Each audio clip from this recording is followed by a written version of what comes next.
I'll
Good afternoon, everybody. If you could start to take your seats and insert your voting cards so we can again find out how quorate we are and we're not at present.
Right, good afternoon, everybody. We now have a quorum, so we'll begin our work for this afternoon.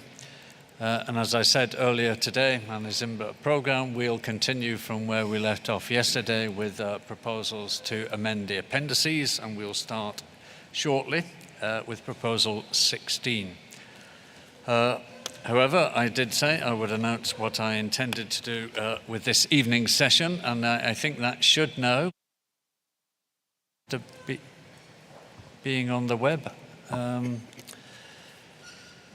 But before I give you my intentions, I just do want to emphasize again that we do need you here, and we do need you to stay for the entire session so that we have a quorum and we can conclude our work and hopefully catch up on some of the things that have delayed us in the past, really.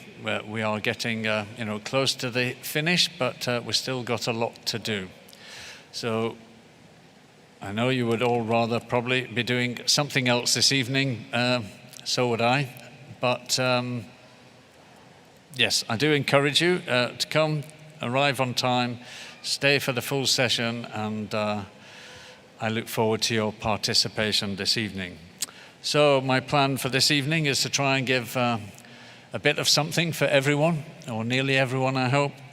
I'll begin with the 2 COM docs that we didn't finish this morning. So COM1, number 1, which is on eels, Anguilla species, item 63, or from document 63. We will then move on to COM 1.2 on rosewood, item 70. We will then move into catching up on a couple of plant proposals. So we will do proposal 45 on rhodiola species. And following that, we will do the relevant document 84.4 on standard nomenclature for rhodiola. Immediately after that, we will do proposal 52, which relates to orchid annotation. We will then just catch up on a couple more COM docs, which are have been online sufficient time and will have been by this evening. We'll do COM 1.3, which is on medicinal and aromatic plant species originating from document 82. We will then do COM 1.4 on marine turtles, originating from our discussions on item and document 64. I said earlier that I did want to try and do the amphibian proposals this evening as a nice group. So I will then continue to proposal 34, 35, and 36 on the glass frogs, Agalicnis, and Leotriton.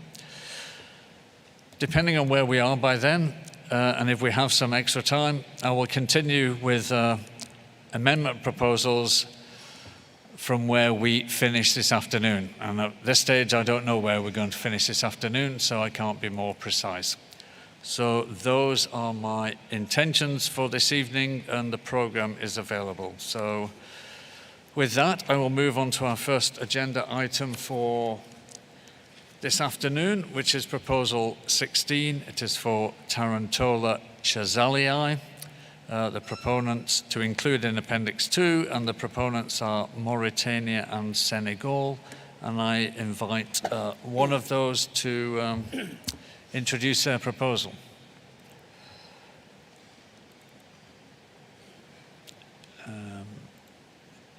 Mauritania, you have the floor.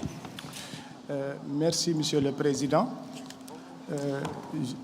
Étant donné que la proposition est celle de la Mauritanie en tant qu'auteur et le Sénégal en qualité de co-auteur, et que mon collègue est un peu en retard, est-ce qu'il n'y aurait pas une dérogation pour que vous passiez la proposition suivante et qu'après juste on présente la nôtre, si c'est possible?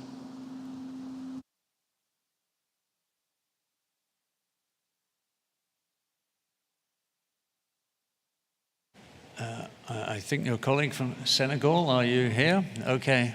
Well, if Senegal is here and if you're ready, we will continue with proposal 16 on Tarantola. Give you a few minutes to sort your papers out. but request the floor when you're ready, please.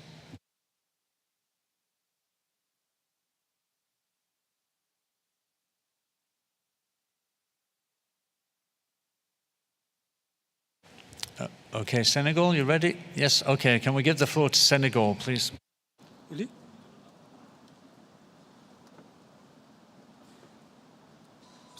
Ouais, c'est la moitié qui doit présenter. Attends, c'est mal compris. Hein? Okay, if you're not ready, Senegal, then we will do as your colleague from Mauritania suggested, and we will move on. I will just sort my papers out again. So we have two proposals coming up which have deal with the same genus. Proposal 17 from the United States for Phrynosoma platyrhinus to include in Appendix 2, and Proposal 18 from Mexico to include Phrynosoma species in Appendix 2. Given that there is an overlap between these two proposals, and if the proponents are willing, I am going to ask the United States to introduce their proposal, then invite Mexico to introduce theirs, and then I will run the debate to try and capture comments on both proposals at the same time. First, it gives us, it may save us a little bit of time, but it would be helpful for me to get a feel from the floor in terms of what you as a committee feel about both proposals together. So with that, I invite the United States to introduce this, and you have the floor. Thank you, Chair. The United States is pleased to present Proposal 17 to include the desert horned lizard in Appendix 2 of CITES. The desert horned lizard is a reptile species found in the western United States. There are numerous knowledge gaps in their behavior and population status. Threats to the species include habitat loss and fragmentation, invasive species, land development, and collection for the pet trade. Collection for the pet trade is a substantial threat to the desert horned lizard because of the species' life history, characteristics, and difficulty in keeping them alive in captivity. Desert horned lizards live 7 to 8 years and do not reach sexual maturity until 22 months of age.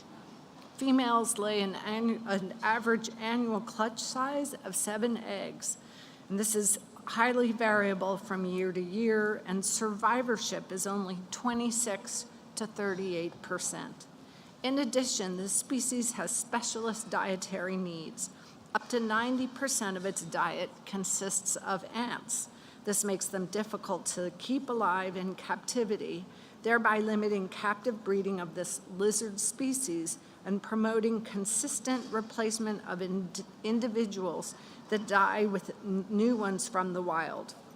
Even if commercial captive breeding efforts are successful, it is currently impossible to determine if desert horned lizards to be traded were captive bred according to Res. Conf 10.16 on specimens of animal species bred in captivity.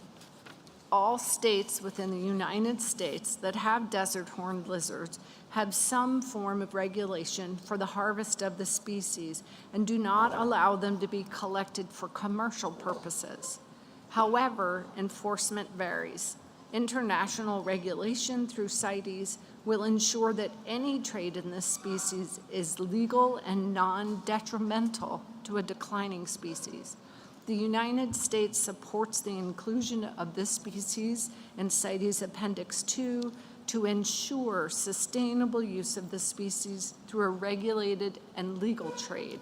Continued unregulated international trade will over time be detrimental to the survival of the desert horned lizard. Therefore, we urge parties to support this proposal, and thank you. Thank you, United States, and I give the floor now to Mexico to introduce their proposal. Gracias, señor presidente. México presenta esta propuesta para incluir el género Phrynosoma en el apéndice 2, del cual 4 especies ya se encuentran incluidas en dicho apéndice. El documento informativo 37 contiene información complementaria a la propuesta. El género Phrynosoma está restringido a América del Norte, desde el sur de Canadá hasta México. En nuestro país, 6 especies se encuentran en la lista nacional de especies amenazadas. En Canadá, Phrynosoma douglasi se encuentra extirpado. En Estados Unidos, Phrynosoma platyrhinus se considera como una especie de mayor necesidad de conservación, como ya escuchamos. Aprovechamos esta oportunidad para aclarar que en consultas posteriores verificamos que Phrynosoma brevirostris no se distribuye en Canadá. En México, estas lagartijas se recolectan frecuentemente con fines medicinales y como amuletos, y son apreciadas en el mercado de mascotas, por lo que enfrentan presión por su comercio internacional. La Autoridad de Aplicación de la Ley CITES en México, la Profepa, decomisó 282 ejemplares de 6 especies en las últimas décadas. Otras amenazas incluyen la fragmentación del hábitat debido al cambio de uso de suelo y la urbanización. También enfrentan problemas derivados de especies invasoras y del cambio climático. Las especies más comercializadas son Phrynosoma platyrhinus y Phrynosoma asio, cuyo principal destino es Alemania y cuyo nivel de comercio en un periodo reciente de 10 años asciende a 20.199 ejemplares y 104 ejemplares de estas 2 especies respectivamente. Aunque existen materiales de identificación del género, para un ojo inexperto, algunas especies pueden confundirse entre sí y la mayoría de los ejemplares son difíciles de distinguir en su etapa juvenil.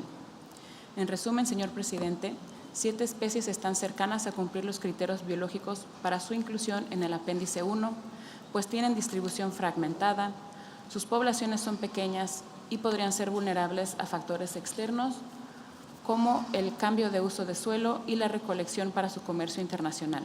Y el resto de especies del género cumplen con los criterios de similitud para ser incluidas en las CITES.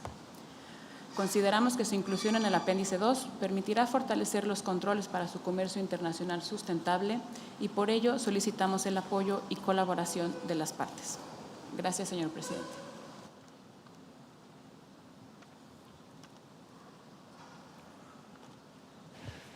Thank you to the United States and Mexico for their respective introductions. And I'll open the floor for parties in a few moments. But I think when you're making your comments, it would be helpful if you could give me your observations on both the proposals. You may be opposed to both, you may support both, or you may support one but not the other.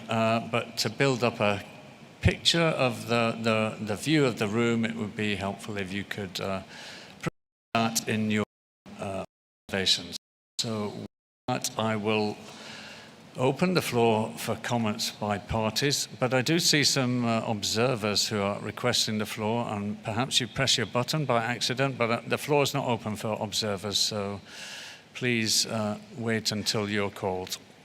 And another observer. So please, if you're an observer, I'll give the opportunity later, but parties only at this stage.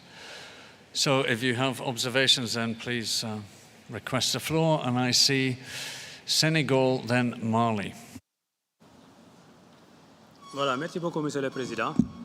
Nous avons suivi avec intérêt la présentation de ces propositions, donc qui cherchent uniquement à protéger une espèce du commerce international. Ce qui apparaît très justifié au vu des arguments scientifiques qu'ils ont avancés. Donc, en ce sens, donc, le Sénégal soutient les 2 propositions. Merci beaucoup.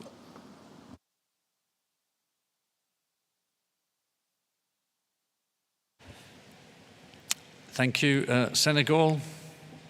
I give the floor to Mali, followed by Niger.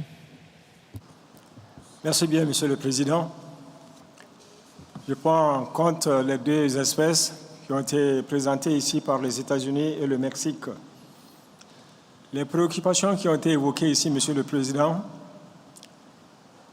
doivent nous conduire justement à soutenir les deux propositions.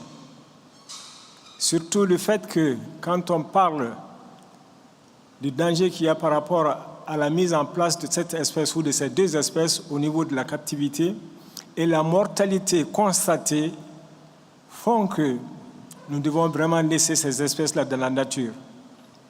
Il ne sert à rien pour nous de prendre ces animaux, à mener dans les familles ou autres là pour question d'ornement.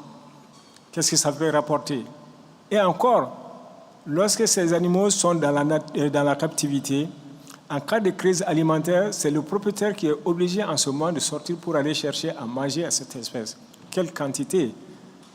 Donc, sur le plan biologique, moi je pense que ces animaux, ces deux reptiles, leur habitat naturel est le seul point de résidence. Donc, il faudra qu'on amène ces animaux à leur habitat.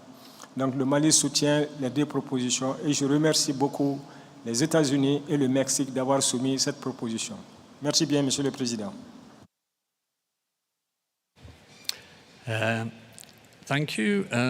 Mali, I give the floor to Niger, followed by Panama. Merci bien, Monsieur le Président.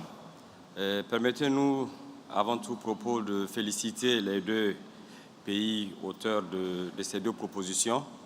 Et également, nous dirons que le commerce international des animaux de compagnie est une menace majeure pour le genre Prunosoma. Ces animaux ont une alimentation hautement spécialisée. Par conséquent, la plupart des animaux sauvages capturés meurent au cours de la première année de captivité.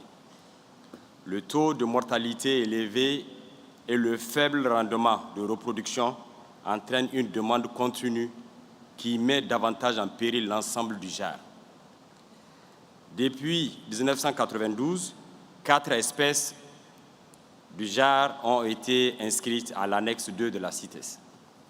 Cependant, la grande majorité du commerce international porte sur des espèces non inscrites à la CITES de ce genre. Une partie importante du commerce concerne des spécimens qui ont été collectés en violation des lois nationales au Mexique et aux États-Unis, à un certain niveau et également obtenus illégalement dans certains États fédéraux des États-Unis. Ceci combiné aux difficultés rencontrées par le personnel chargé de l'application de la loi pour faire la distinction entre les lézards à cornes inscrites et non inscrites à la CITES, illustre le besoin urgent qu'il y a de surveiller et de réglementer le commerce international de l'ensemble du genre afin d'assurer la légalité et la durabilité du commerce. Le Niger reformule une fois de plus ses salutations pour les propositions du Mexique et des États-Unis qui sont plus que justifiées et scientifiquement fondées. Nous soutenons donc formellement l'inscription du lézard à cornes de désert et le lézard à cornes en vertu de l'annexe 2 de la CITES. Je vous remercie, Monsieur le Président. Thank you, Niger. I give the floor now to Panama, followed by Zambia. Gracias, presidente. Al igual que los que hablaron antes de Panamá, esta propuesta está totalmente basada en ciencia y características biológicas que hacen a estas especies ser vulnerables al comercio internacional, por la cual Panamá apoya en su totalidad ambas propuestas, tanto de México como de los Estados Unidos. Gracias, presidente.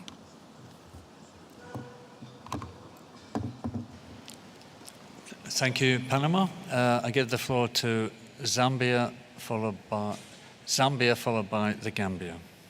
Thank you, Chair. Zambia appreciates the concerns raised by the proponents of Proposal 17 and 18. However, having gone through the proposals, we are of the considered opinion that the proposals do not meet the criteria for inclusion in Appendix 2 and should therefore be rejected. Thank you. Thank you, Zambia. I give the floor to the Gambia, followed by Canada. Thank you, Chair. The Gambia congratulates Mexico and United States for this proposal. Mexico is not only a range state for 18 of the 21 Prionosoma species. Six of them are even endemic to Mexico and do not naturally occur anywhere else. Prionosoma species are facing habitat destruction as well as overharvest for the domestic and international pet trade. Every year, thousands of individuals of horned lizard are internationally traded for at least 7 species, and there is illegal domestic and international trade of these lizards. The vast majority of these individuals in trade are still collected in the wild. According to official CITES record in Mexico, horned lizards are among those species which are frequently traded illegally. The proposal even highlights that Prionosomas are the species of lizard most frequently seized in Mexico. Since the different Prionosoma species can hardly be distinguished, even by experts, and 4 species of this genus are already listed in CITES Appendix 2. It is urgent to include the whole genus in Appendix 2 as proposed by Mexico and US. The Gambia therefore strongly supports this proposal to list the genus of the horned lizard in CITES Appendix 2. Thank you. Thank you. The Gambia, I give the floor to Canada, then Côte d'Ivoire. Thank you, Chair. I would like to offer clarification on the presence of this genus in Canada, as the translated introductory remarks suggested that it might be extirpated from Canada. So in fact, the species Phrynosoma douglasii is extirpated from Canada. However, Phrynosoma hernandezi occurs in 2 provinces in Western Canada and was most recently assessed as a species of special concern, a category that is similar to the IUCN near threatened. Collection in the wild is not permitted in Canada. Canada has concerns about the proposal to include Phrynosoma platyrhinos in Appendix 2. And this is a species within the genus which is recognized as having the highest volume of international trade. Prior to 2018, the number of exported individuals averaged between 1,700 and 2,000 individuals per year. And this trade volume was fairly consistent from year to year. In their assessment, the IUCN and Traffic reported that the number of exports dropped abruptly beginning in 2018, and that trade volumes have been low to negligible after that year. Canada feels that the reasons for this reduction in trade are relevant and should be investigated before listing on Appendix 2 occurs, as international trade is a key consideration for assessing the species eligibility. Thank you, Chair. Thank you, Canada. I give the floor to Côte d'Ivoire, followed by Costa Rica. Merci, Monsieur le Président. La Côte d'Ivoire voudrait joindre sa voix aux pays qui soutiennent ces 2 propositions. Nous appelons donc toutes les parties à accepter ces 2 propositions visant à protéger ces espèces victimes du commerce illégal. Je vous remercie.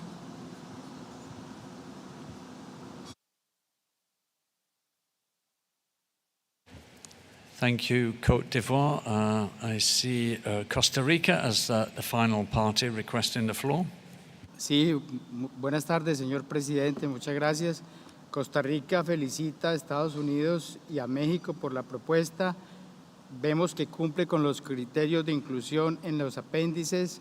Apoyamos en la totalidad de la propuesta e instamos a todas las partes a que apoyemos la propuesta 17 y 18. Muchas gracias, señor presidente.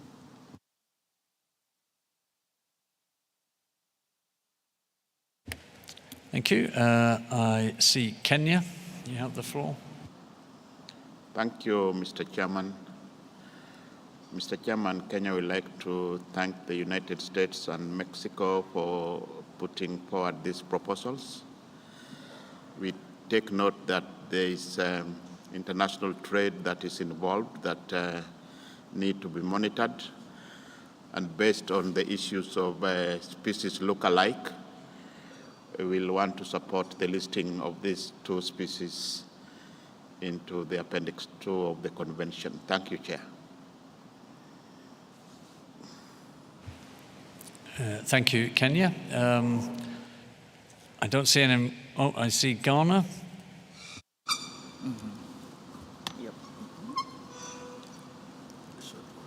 Yeah, thank you, Chair. Likewise, Ghana do support the proposal put forward by both USA and then Mexico. So we do support. Thank you. And now Nigeria. Thank you, Mr. Chair. Nigeria also lend its voice to thank the proponent of this proposal and to lend our voice to say we are in support of this proposal. Thank you. Thank you, Nigeria. I give the floor now to Brazil. Thank you, Mr. Chair. Brazil support both proposals, 17 and 18. Thank you. And Togo?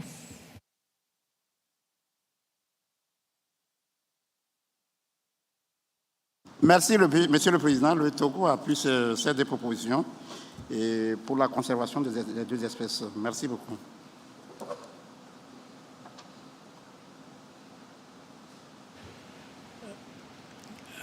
And now I see India and then Guinea.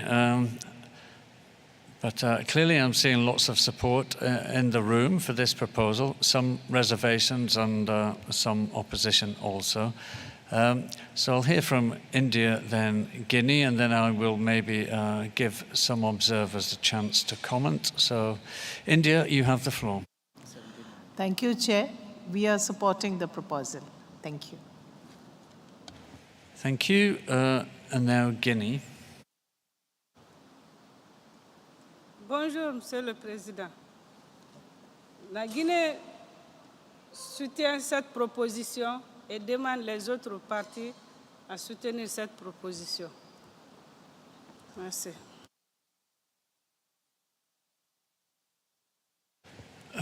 Okay, so I'm getting lots of support and I'm not seeing very much in the way of opposition. I'll take Somalia as the last intervention from parties, then I will open the floor to observers. Somalia is also going to support this proposal, and thank you. Thank you, Somalia. I will open the floor for observers. If you would like to press your button, I will try to give one or two of you the floor. Okay, I see Defenders of Wildlife, you have the floor. Gracias, señor presidente. La presente intervención se hace a nombre de Defenders of Wildlife, Species Survival Network, Pro Wildlife e IFAO. Existen 21 especies de Phrynosoma. Sin embargo, los especialistas siguen discutiendo si el género contiene 21, 17 o tan solo 12 especies. Para las autoridades de aplicación de la ley en México es difícil identificarlas y el 67% de todos los aseguramientos solo se identifican al nivel de género. Si los especialistas y las autoridades mexicanas tienen dificultad sobre su taxonomía e identificación, con más razón será difícil para las autoridades aduanales su identificación, ya que ellos no son expertos en reptiles. El incluir a todo el género de Phrynosoma en el apéndice 2 facilitará el trabajo de las autoridades aduanales y ayudará a detener el tráfico ilegal internacional que ha sido documentado en Europa y los Estados Unidos. De hecho, las especies endémicas de México y las de reciente descubrimiento ya se encuentran a la venta en diversos países, aun cuando no se ha autorizado su exportación. Las especies del género Phrynosoma cumplen con los criterios de las CITES para ser incluidas en el apéndice 2 e invitamos a todos los países a que apoyen a México y a los Estados Unidos para que se pueda regular el comercio internacional y para brindarle protección a estas especies endémicas y amenazadas de extinción. Gracias, señor presidente. Thank you, Defenders of Wildlife. I'll give the floor to SSN. If you can be very brief, please, because I think the direction of travel is clear here. Thank you. Muchas gracias, presidente. Lo voy a resumir lo más posible. la presente intervención a nombre de Species Survival Network, Pro Wildlife, IFO y Defenders of Wildlife. Y es sobre todo sobre Phrynosoma platirrhinus. Es sin duda la especie más comercializada a nivel internacional.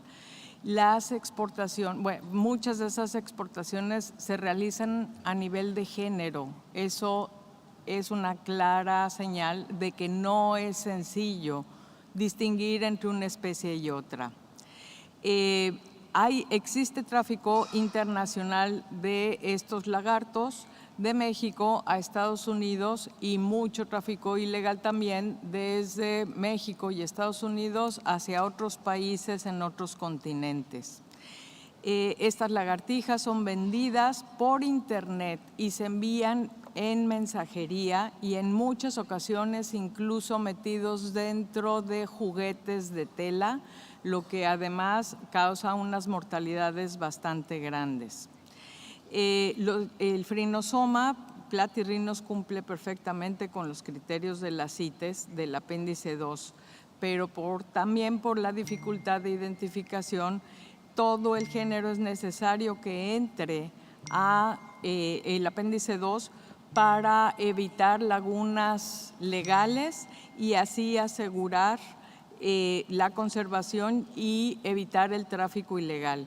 Felicitamos a México y Estados Unidos por estas propuestas e invitamos a todos los países a apoyar ambas propuestas. Muchas gracias, señor presidente. Thank you, SSN. I've got another request from the floor, but I'm not going to take it now. You pressed earlier. I might have been able to work it in, with apologies. So I've heard a lot of support for both proposals, and of course one proposal in effect subsumes the other. I have, of course, heard some reservations expressed by Canada, and Zambia expressed their opposition. I'd just like to go back to Zambia and say, would you like to block consensus here in the circumstances? It seems the weight of the room is in favor of these proposals. You have the floor. Thank you, Chair. I think the majority have spoken.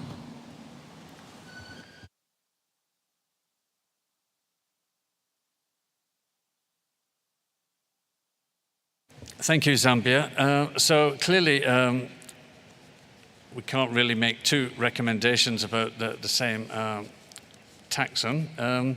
It seems to me that in this case, this committee has decided to adopt Proposal 18, which will include the entire genus of horned lizards in Appendix 2. And in making that decision, then that also includes the United States proposal for the single species Phrynosoma platirrhinus. So by consensus, I conclude that that is the recommendation from this committee. With that, we can move back to Proposal 16, which I hope the proponents are now ready to introduce. So Senegal or Mauritania, you have the floor. Merci, Monsieur le Président, d'avoir permis ce réarrangement afin qu'on puisse passer juste après ces deux propositions. Tarentola chazalier est une petite espèce de lézard originaire du Maroc, de la Mauritanie et du Sénégal. La proposition visant à inscrire cette espèce à l'annexe 2 de la CITES a été soumise par la Mauritanie et le Sénégal. Et le troisième État de l'aire de répartition, à savoir le Maroc, soutient également cette proposition. La Mauritanie encourage toutes les parties à soutenir l'inscription de Tarentola chazalier à l'annexe 2 de la CITES, car l'espèce remplit les critères A et B de l'annexe 2A. Le gecko casqué est classé vulnérable dans la liste rouge de l'UICN. Cependant, depuis 2004, cette évaluation n'a pas encore été revue. Le gecko casqué a une aire de répartition très restreinte et n'est connu que de 10 endroits souffrant de dégradation de l'habitat. Dans le même temps, le gecko casqué fait face à plusieurs menaces en raison du déclin continu est prévue de l'étendue et de la qualité de son habitat. De plus, une diminution des individus matures due au prélèvement pour le commerce des animaux de compagnie a été enregistrée. On trouve le gecko casqué en grand nombre dans le commerce des animaux de compagnie en Europe et dans l'Union européenne, étant recherché pour sa tête casquée, ses motifs souvent attrayants et son comportement vocal assez particulier.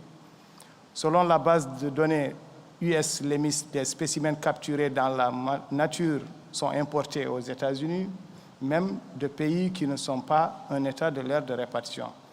Alors que les données LEMIS indiquent qu'une partie importante des animaux importés sont élevés en captivité et de nombreux commerçants proposent dans des annonces en ligne un grand nombre de spécimens adultes, ce qui indique une origine sauvage. En 2018, plus de 500 geckos casqués ayant été capturés dans la nature ont été saisis en Suède, indiquant qu'il y a bien un commerce conséquent. En raison du manque de données sur les importations et de son origine souvent sauvage, le gecko casqué a été classé comme espèce préoccupante dès 2005. Là, on est en 2022. Une inscription à l'annexe 2 de la CITES assurerait un contrôle du commerce international afin d'empêcher plus de prélèvements illégaux dans la nature. Je vous remercie, Monsieur le Président.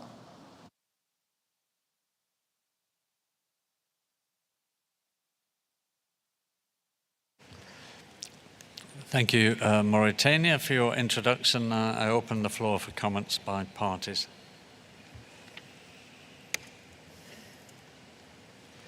I see Mali, then Niger.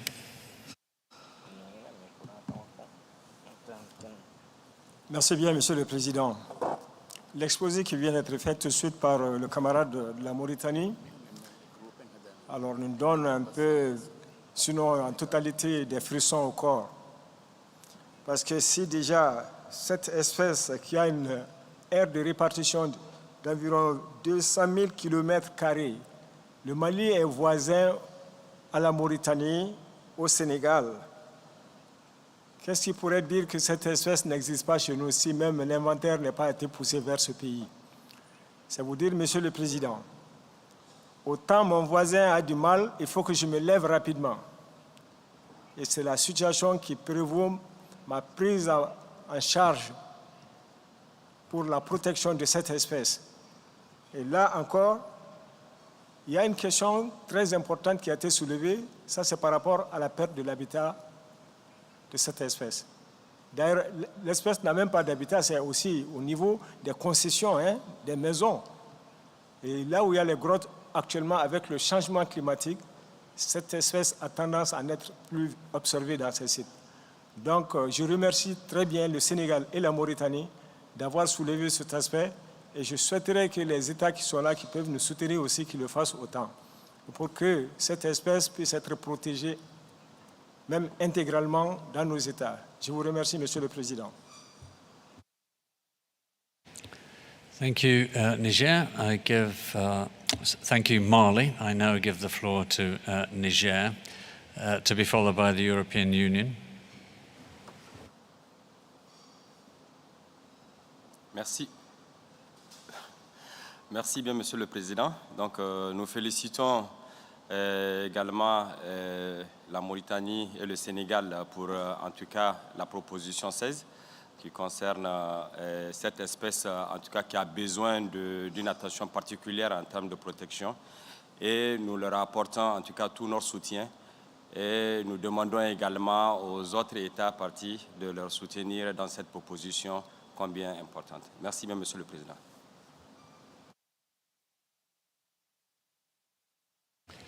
Thank you. Niger, I give the floor to the European Union, followed by Burkina Faso. Thank you, Chair. I speak on behalf of the EU and its member states. We welcome the efforts of the respective French states to protect their native fauna. The information available suggests that international trade is currently or may negatively impacting the wild population of Tarantula chazaliae. The species is listed as vulnerable in the IUCN Red List. At the time of assessment in 2004, it was known from fewer than 10 locations, which were threatened by exploitation and coastal development. A continuing decline in mature individuals due to collection for the pet trade has been recorded. In the European Union, seizures of the species have been reported in recent years.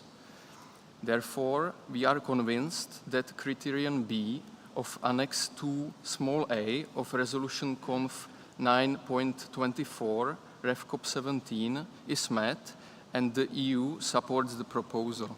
Thank you. Thank you, European Union. I give the floor to Burkina Faso and then Senegal. Merci, Monsieur le Président.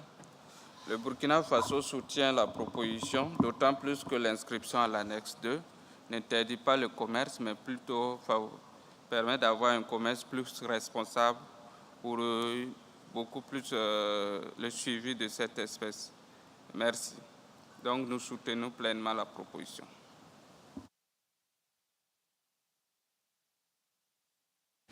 Thank you. I'll give the floor to Senegal followed by the Central African Republic. But Senegal, if you could keep it brief, your co-proponent has already spoken. So,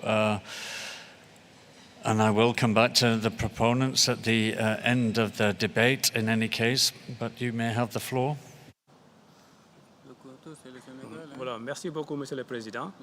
Effectivement, le Sénégal sera très bref par rapport à cette proposition, pour inviter tout simplement à soutenir cette proposition qui remplit vraiment l'ensemble des critères pour que cette espèce soit protégée par la communauté CITES. Merci beaucoup.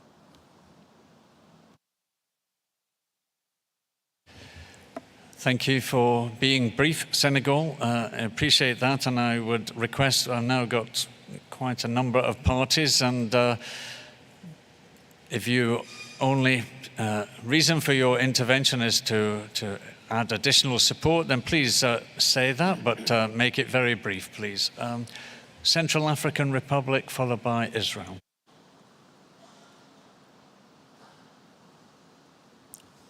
Merci, Monsieur le Président, de m'avoir passé la parole. La République centrafricaine remercie le Sénégal et la Mauritanie pour avoir soumis cette proposition. Et vu également les menaces qui pèsent sur cette espèce, entre autres le commerce, la perte de l'habitat de l'espèce, la République centrafricaine soutient totalement cette proposition d'inscription à l'index 2 de cette espèce, conformément à la résolution CONF 9.24, REV COP17. Je vous remercie, Monsieur le Président.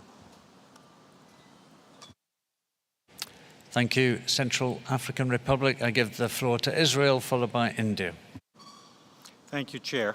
We would at this time like to express our support for this proposal. We have here countries who are looking for the support of this convention to assist with controlling what's obviously illegal trade in their native populations. There may not be all the best data to support these as would be required, but there's certainly clear indications, and we would support the listing. Thank you. Thank you, India. Thank you, Israel. I now give the floor to India. Thank you, Chair. We note that as per the IUCN assessment for the species, it has a limited area of occurrence with a small number of known locations and continuing and predicted decline in the quality and extent of its habitat. We also note that the species is sought after for the pet trade and is regularly found in markets outside its range states, as well as in illegal trade. The illegal export of threatened animals from range states to satisfy the demand of hobbies and pet traders is a matter of great concern. The proposal provides evidence to show that the species requires an Appendix 2 listing, and India supports it. Thank you, Chair. Thank you, India. And again, a request, if you're simply wanting to add your voice to the support, please do it extremely briefly. We've heard a lot of the kind of arguments already, and the list of parties is growing.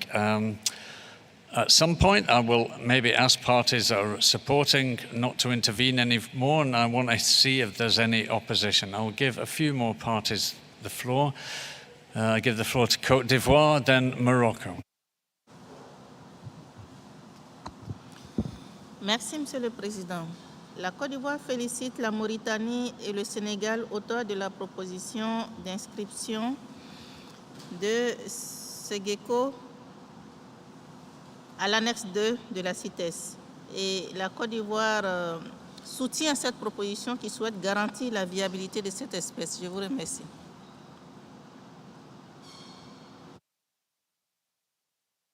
I give the floor to Morocco, followed by Costa Rica.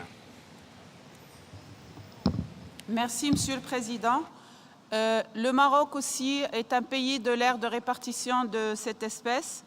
À cet effet, donc, nous souhaitons féliciter le Sénégal et la Mauritanie pour leur proposition et nous soutenons amplement cette proposition, invitant les parties à la soutenir également. Merci, Monsieur le Président. Thank you, Morocco. I give the floor to Costa Rica, followed by the United States. Muchas gracias, señor presidente. Costa Rica quiere felicitar a Mauritania y Senegal por la propuesta. Sabemos que cumple con los requisitos para estar en el apéndice 2 e instamos a las partes a apoyarla igual que Costa Rica. Muchas gracias, señor presidente. I give the floor now to the United States, and thank you, Costa Rica. Mr. Chair, as a major importer of this species, the United States supports this proposal. Thank you.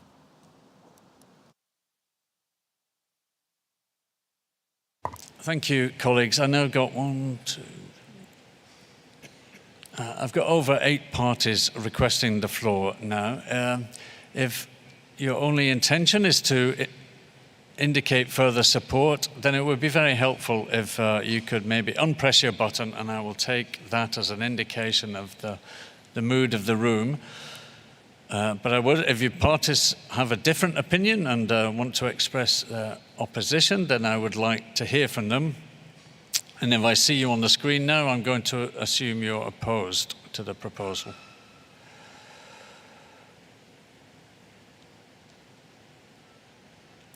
So I have 3 parties that seem to be opposed to this proposal. So that's Guinea, no. Burundi, do you oppose this proposal? Somalia, are you opposed to this proposal? You have the floor, if so. You have the floor.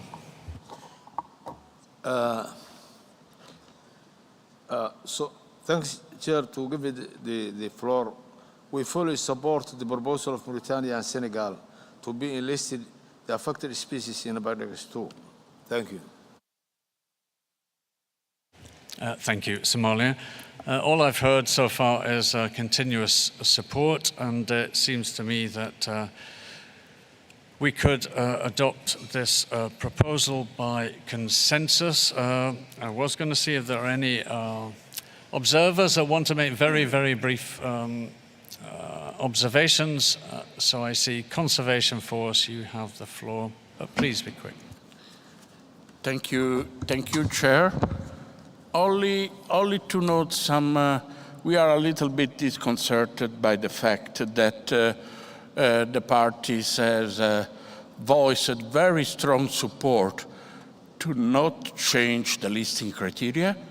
And here we have had a series of proposals that seems not to meet the listing criteria at all. So we are a little bit confused by all that, because we don't see why these and the previous species should be listed, where several reviewers has clearly stated that these species are not meeting the listing criteria. Thank you, Chair. Thank you, Conservation Force.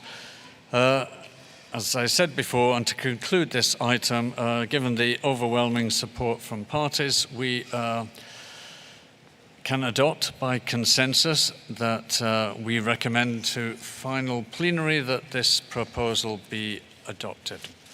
And with that, we will move on to the next proposal, which is for Teliqua adelaidensis, the pygmy blue-tongue lizard.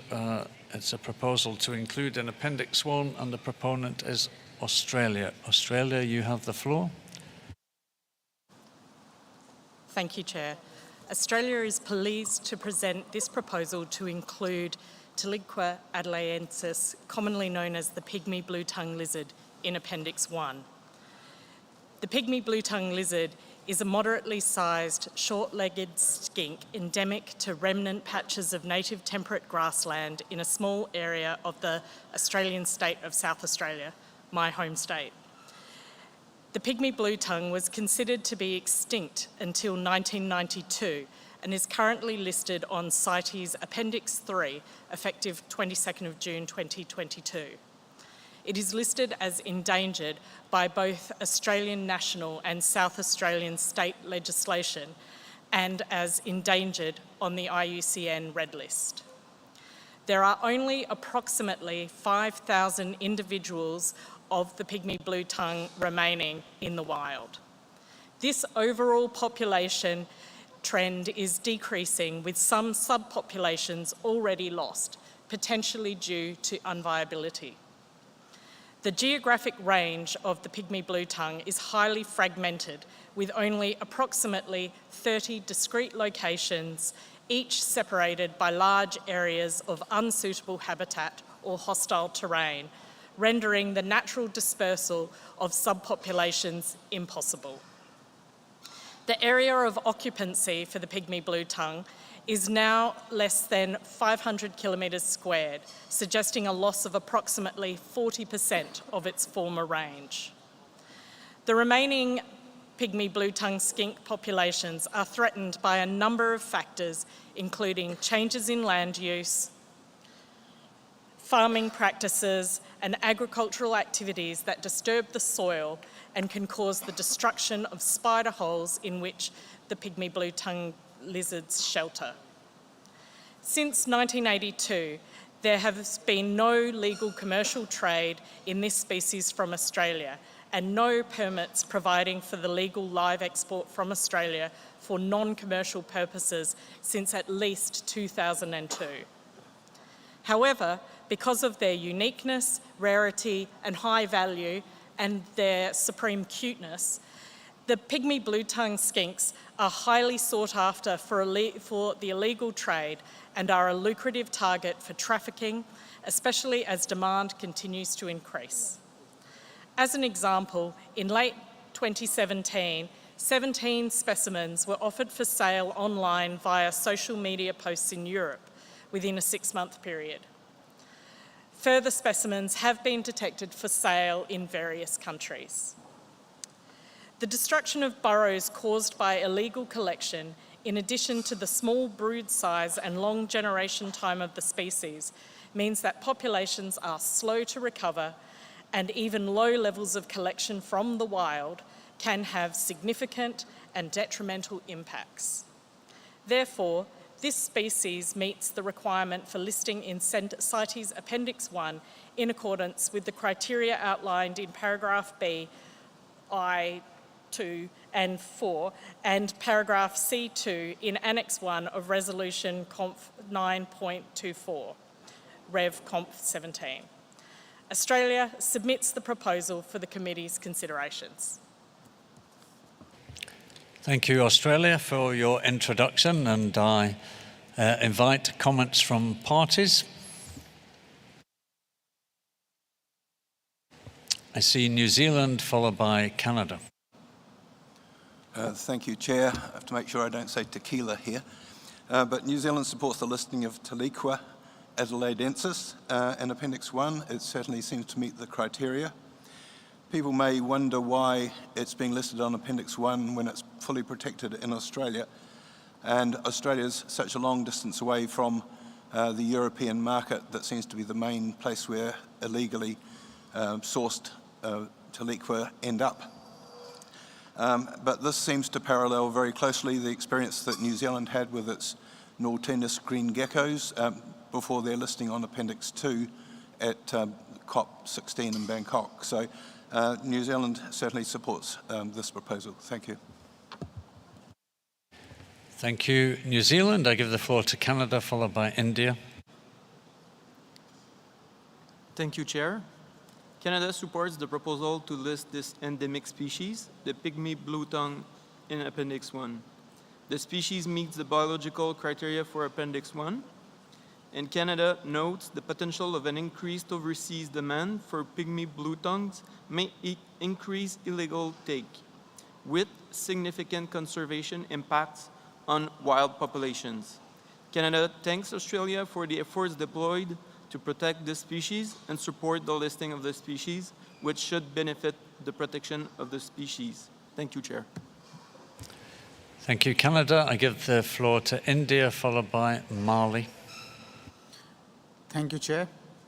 On the basis of the small population, limited range, habitat specialization, and low reproductive rate of the species, combined with the potential threat from illegal collection and trade, the species certainly meets the criteria for Appendix 1, specifically criteria in paragraph in B and C in Annex 1 of Resolution 9.24. In India, conservation of wild fauna and flora is ingrained in our cultural ethos, and therefore India supports the proposal. Thank you, Chair. Thank you, India. I give the floor to Mali, followed by the European Union. Monsieur le Président, merci de m'avoir donné la parole. Justement, je voulais demander avec l'Union européenne de s'impliquer davantage à l'interdiction même de cette espèce sur son territoire. Parce qu'il est dit dans nos documents ici que la vente en Europe a commencé en 2017 et en 2018. Nous sommes en 2022. Et encore un individu, un reptile de ce genre coûterait de 6 000 à 900 euros. Vous vous rendez compte? Donc c'est le lieu pour mon pays de demander à l'Union européenne d'intervenir. Et nous, en tant qu'État de la coalition, j'incite les autres États à intervenir, à supporter cette espèce pour l'annexe 1. Je vous remercie, Monsieur le Président. Thank you, Mali. I give the floor now to the European Union, followed by Cambodia. Thank you, Chair. I speak on behalf of our European Union and its member states. Australia is following a listing policy in strict compliance with the criteria of RESCONF 924 F CoP19, and the EU and its member states appreciate this considerate approach, as well as the persistent efforts of Australia to provide any necessary protection to its native fauna and flora. The generic affinity and comparably small size of Tiliqua adelaidensis compared to other congeners generates a high demand which cannot be sustainably met. The unique biological trait to exploit spider dwellings and the dependence on a rare biome makes the species especially vulnerable. Accordingly, the EU and its member states agree that the endangered Tiliqua adelaidensis meets the criteria for being listed in Appendix 1, and we strongly support this proposal. Thank you. Thank you, European Union. I give the floor to Cambodia. Thank you, Chair. Given this species met the criteria for the Appendix 1, and with a small population, low reproduction rate and limited of range, Cambodia would like to support the Australia to propose this to the Appendix 1. Thank you, Mr. Chair. Thank you, Cambodia. I give the floor to Cuba, followed by Malaysia. Sí, gracias, señor presidente. Tal como dijo el distinguido delegado de Nueva Zelanda, también nosotros somos víctimas de esos traficantes de reptiles, de especies muy carismáticas que se venden en los mercados internacionales por Internet. Por eso también apoyamos la propuesta de Australia y nos solidarizamos con su propuesta. Gracias. Thank you, Cuba. I give the floor to Malaysia, followed by Peru, and that's the end of the list of part. No, it isn't. Okay, wasn't an invitation for loads of you to press the button because all I've heard so far is support. I'll take Malaysia, then Peru. Mr. Chair, Malaysia aligns ourselves with the support from all the other member states. And we would like to mention that this species also appears in our pet shops. Thank you. Thank you, Malaysia. I give the floor now to Peru. Gracias, presidente. Perú también apoya la propuesta.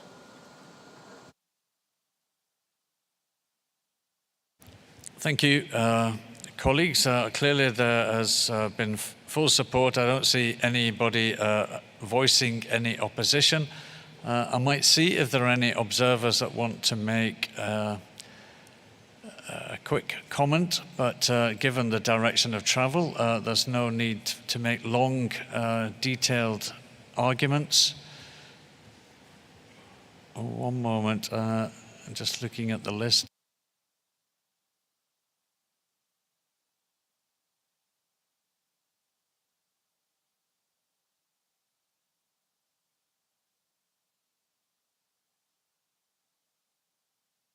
Okay, I will give the floor to Taronga, Wildlife Conservation Australia. Thank you, Chair.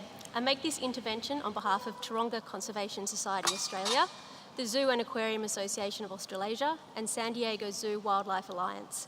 We support this proposed inclusion of the pygmy blue-tongue lizard, Tiliqua aladensis, in CITES Appendix 1. The species meets the criteria for inclusion in Appendix 1, including a small, geographically concentrated and fragmented population vulnerable to disturbance, and despite strict national trade laws, is still found in international trade. Taronga's wildlife hospitals care for animals seized by Australian authorities and can report lizards from the genre Tiliqua to be by far the most seized, and often in very poor condition. Taronga is working with the Australian Government to improve detection and enforcement of illegally traded reptiles. The pygmy blue-tongue lizard was considered to be extinct before being rediscovered in 1992. We urge parties to support Australia's proposal to ensure that they do not head this way again. Thank you, Chair. Thank you, Taronga Wildlife Conservation Australia. I'll give now the floor to the German Society on Herpetology. Thank you, Mr. Chair, very much. To make it very brief, we agree with the statements outlined in the supporting proposal, and we recommend parties to adopt that proposal. Thank you very much. Thank you, German Society for Herpetology, if I remember the name correctly, for those interventions. And in the interest of time, I'm not going to take any further interventions from observers. It's very clear that there is kind of overwhelming support for this proposal from Australia. So I conclude this item by concluding that this committee recommends by consensus that Tiliqua adelaidensis is included in Appendix 1. So one moment, please.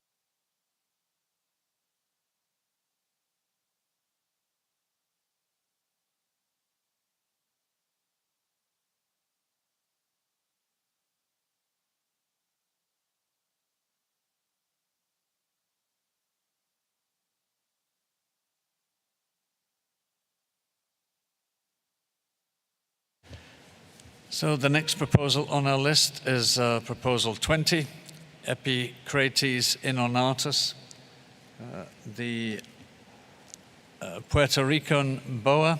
It is a transfer from Appendix 1 to Appendix 2, and the proponent is the United States. So United States, you have the floor to introduce it, please. Thank you, Mr. Chairman. The United States is pleased to introduce Proposition 20 to transfer the Puerto Rican boa from CITES Appendix 1 to Appendix 2. Hippocrates inornatus is an endemic snake from Puerto Rico. This snake has a limited global distribution, but is widespread within Puerto Rico and is described as common in undisturbed karst areas of northwestern Puerto Rico. Much of the snake's apparent rarity in other localities undoubtedly relates to observers' difficulties in visually detecting the species in forests, and this boa is not as rare as was previously thought. There is presently no international trade, but these snakes are locally threatened by illegal hunting for meat and oil. Puerto Rican boa populations suffered major habitat loss as Puerto Rico was severely deforested, with less than 1% of its original forest by 1912. However, as rural populations moved to the cities, land once used for agriculture reverted to secondary forest, and this possibly explains why there are again more frequent sightings of this species. The boa is protected under Puerto Rican law, the United States Endangered Species Act, and is presently listed in CITES Appendix 1. The boa was originally included in Appendix 1 in 1977. At the 25th meeting of the Animals Committee in 2014, the United States agreed to undertake a periodic review of this species. As it only occurs in Puerto Rico, we consulted domestically with Puerto Rico and our federal agencies. At AC 27, the United States presented the results of its periodic review, which were that the species should be transferred from Appendix 1 to Appendix 2, and the Animals Committee supported these results. Given the absence of international trade, given that it is the only endemic boa in Puerto Rico and therefore trade in other similar species is non-existent, and given its common and widespread occurrence in Puerto Rico, we conclude that the species no longer meets the criteria in Resolution 9.24 from COP19, criteria for amendment of Appendices 1 and 2, and it should be transferred from CITES Appendix 1 to Appendix 2. An Appendix 2 inclusion would still provide regulation of any trade and ensure non-detriment and legal acquisition findings would be made for the issuance of any CITES export permits. Additionally, Puerto Rican law protects this species. We would seek the party's support for the adoption of this proposal, and thank you again, Mr. Chairman. Thank you, United States, and as you remarked, this proposal arises from the periodic review and has been subject to discussion by the Animals Committee, so I hope on that basis that we don't need a very long debate, but the floor is open for comments by parties. So I see Costa Rica, then the European Union. Sí, muchas gracias, señor presidente. Costa Rica quiere felicitar a Estados Unidos por la propuesta del cambio de apéndice de 1 a 2.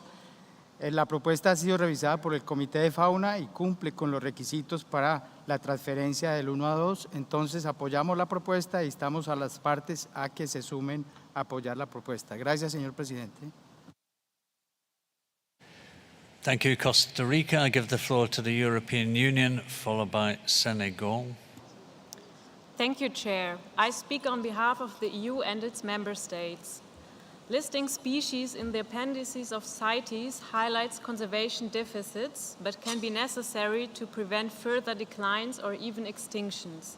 Whenever international trade is not the main cause for declines, species listings should need to be complemented by other conservation measures, which reduce domestic consumption and improve habitat quality in order to effectively protect the species. International demand for and trade in Epicratus inornatus has never been high. However, the species was threatened by high deforestation rates and now has become a positive example that reforestation can rapidly improve the conservation status of a threatened species. The EU and its member states applaud the USA and specifically Puerto Rico to this success, and we support the proposal to transfer the species from Appendix 1 to Appendix 2. Thank you. Thank you. European Union, I give the floor to Senegal, then Cambodia. Voilà, merci beaucoup, Monsieur le Président. Donc, comme clairement exposé par les États-Unis, donc qui ont fait beaucoup d'efforts pour arriver à rendre l'espèce qui n'est plus vulnérable, Donc nous pensons que les critères sont remplis donc, pour être transférés de l'annexe 1 à l'annexe 2. Le Sénégal soutient cette proposition. Merci.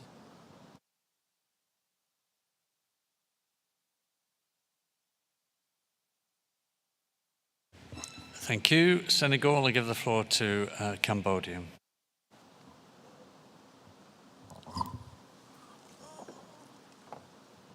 Thank you, Mr. Chair. Cambodia would like to support the proposal to include the Puerto Rican ball from the Annex 1, transfer from Appendix 1 to Appendix 2, as it demonstrates to the better management and conservation success. So we fully support to this proposal. Thank you, Chair. Thank you, Cambodia, and I think given no further requests on the floor, I interpret that silence as agreement and that we could move to adopt this proposal. I will just check if any observers want to take the floor, recognizing that this proposal has the consent, it seems to me, of parties. And if we could save some time. Okay, I see no further requests on the floor, so with that, again, I conclude by noting that this committee has recommended by consensus that Epicrates Inonatus be transferred from Appendix 1 to Appendix 2. Our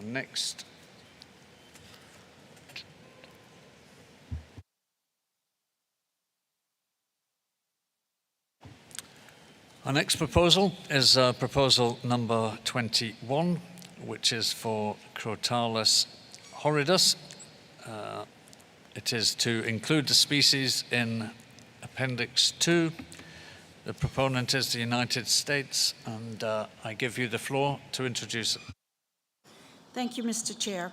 The United States is pleased to propose Proposal 21 to include the timber rattlesnake in Appendix 2 of CITES. The timber rattlesnake has a wide but heavily fragmented distribution in the northeast, southeastern, and midwestern United States. The species was once found in 33 states within the United States and in Canada, but has since been extirpated from 2 states and from Canada altogether due to many threats, such as road mortality, persecution, habitat loss, and illegal collection for trade. International trade is a growing threat for the species. All venomous snakes have market value and are sought after as pets, as well as for their skins, tail rattles, and venom. It is unfortunately impossible to know the true impact of international trade because a wide-ranging authority is lacking. While trade data are limited, there are numerous reports of live timber rattlesnakes being sold abroad, including on social media in Europe and at reptile shows in South Africa. In addition, one case in the United States linked the illegal collection of 20 wild-caught timber rattlesnakes to destinations in the European pet trade. This growing international demand will put even more collection pressure on the species, which is extremely problematic given their life history traits and declining population numbers in parts of their range. Timber rattlesnakes are long-lived, with females averaging 9.6 years age of maturity and an average birth rate of 3 years, typically only producing 9 neonates at one time. Females will often only reproduce once in their lifetime. Behaviorally, timber rattlesnakes aggregate, and over 500 individuals can be found in one communal hibernaculum. This makes it extremely easy to harvest many rattlesnakes in one event. As an example, just one poacher was able to decimate timber rattlesnake populations in New York, New Jersey, Connecticut, and Massachusetts. The United States continues to support the inclusion of this species in CITES Appendix 2 to address the threat of trade and any illegal collection of this species. Continued unregulated international trade will over time be detrimental to the survival of the timber rattlesnake, as has been seen with similar viper species such as the Kenyan horned viper and Wagner's viper in Iran. While states within the U.S. may have regulations in place for their management, international regulation through CITES will ensure that any trade in this species is legal and non-detrimental to a declining species.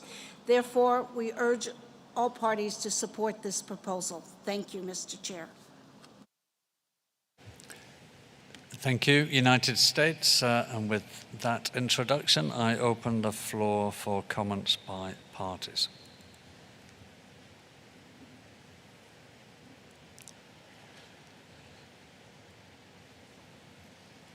Okay, I see Mali, followed by Panama. Merci bien, Monsieur le Président. J'ai bien suivi l'intervention des États-Unis tout de suite. Ce qui m'a frappé et qui est inquiétant, lorsqu'on voit que cette espèce, la femelle même, pour avoir des petits, biologiquement, elle met du temps. Et lorsqu'il y a des petits, c'est une fois toute sa vie. Ça, c'est déjà un critère qui prouve que cette espèce, elle est éphémère. Et en plus de tout ce qu'il y a comme action sur la ressource en question, Monsieur le Président, aux États-Unis, il faut qu'ils arrêtent. Les braconniers, les commerçants qui se mettent à véhiculer cette espèce, à aller les détruire dans les habitats. C'est le lieu pour nous ici, en tant que défenseurs de la nature, défenseurs de la faune, qu'ils puissent arrêter ça. Trop, c'est trop. Ils en ont enlevé. Qu'est-ce qu'ils gagnent en retour? Les faire distraire pour rien, les enlever de leur habitat, les amener vers quelle destination? Voilà, Monsieur le Président, pour toute notre sagesse, il nous revient de prendre à bras le corps le soutien de l'inscription de cette espèce à l'annexe proposée. Je vous remercie, Monsieur le Président. Thank you, Mali. I give the floor now to Panama, followed by Liberia. Gracias, presidente. Al igual que las propuestas pasadas de Estados Unidos, esta es una propuesta basada en ciencia, de acuerdo con lo mencionado también por Senegal, por lo cual Panamá apoya esta propuesta en su totalidad. Gracias, presidente.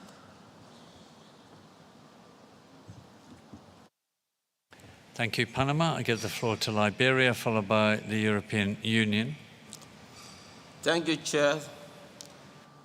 With the level of threat associated with the survival of this species, it's possible that we can lose this species in a short scope of time.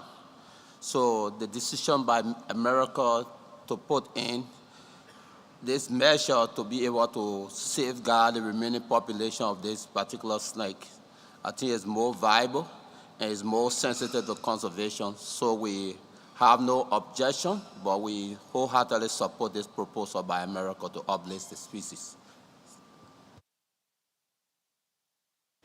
Thank you, Liberia. I give the floor to the European Union, followed by Sri Lanka.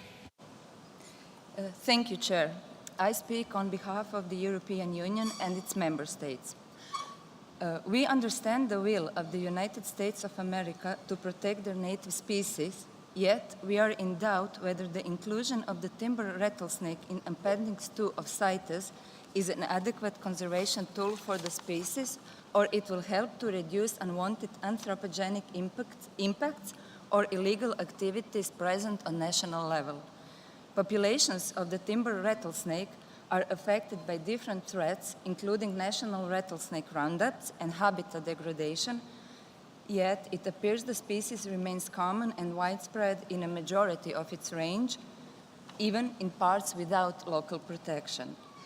Utilization of the species remains mostly on national level, and even though cases of poaching and illegal activities have been recorded, it remains unclear whether these incidents have a connection to international demand. Best available data indicate extremely low international trade volumes. Hence, the EU and its member states take the view that international trade currently does not pose a threat to the timber rattlesnake and that listing criteria are not met. Therefore, the EU and its member states oppose this proposal. Additionally, since this is not the first time the United States proposed to include the timber rattlesnake in Appendix 2 of CITES, the EU and its member states would like to suggest and urge once again the United States of America to reconsider listing of this species in Appendix 3 of CITES. Thank you, Chair. Thank you, European Union. I give the floor to Sri Lanka, followed by India. Thank you, Chair. Sri Lanka would like to support the proposal by the United States to include the timber rattlesnake, Crotalus horridus, in Appendix 2. Having issues of illegal collection of trade with our own endemic species of agamids, we share the concern of the United States for its protection.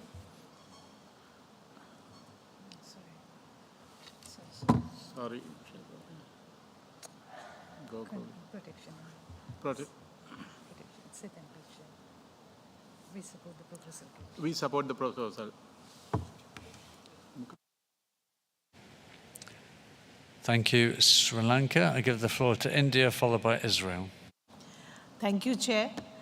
The family viperity as such is protected under the Schedule 4 of the Wildlife Protection Act 1972 in India, and hence the species, allied species, are protected from hunting, and any trade is strictly regulated in India. So India completely supports the inclusion of this species in Appendix 2 of CITES. Thank you, Chair. Thank you, India. I see Israel, followed by Kenya. Thank you, Chair. We would like to seek some clarification from the United States in response maybe to what the EU suggested as why an Appendix 3 listing would not be appropriate. And further, I think that the room would be would help if we could have a better understanding of why federal regulations in the United States would need an Appendix 2 listing if it's already listed in the Endangered Species Act and protected.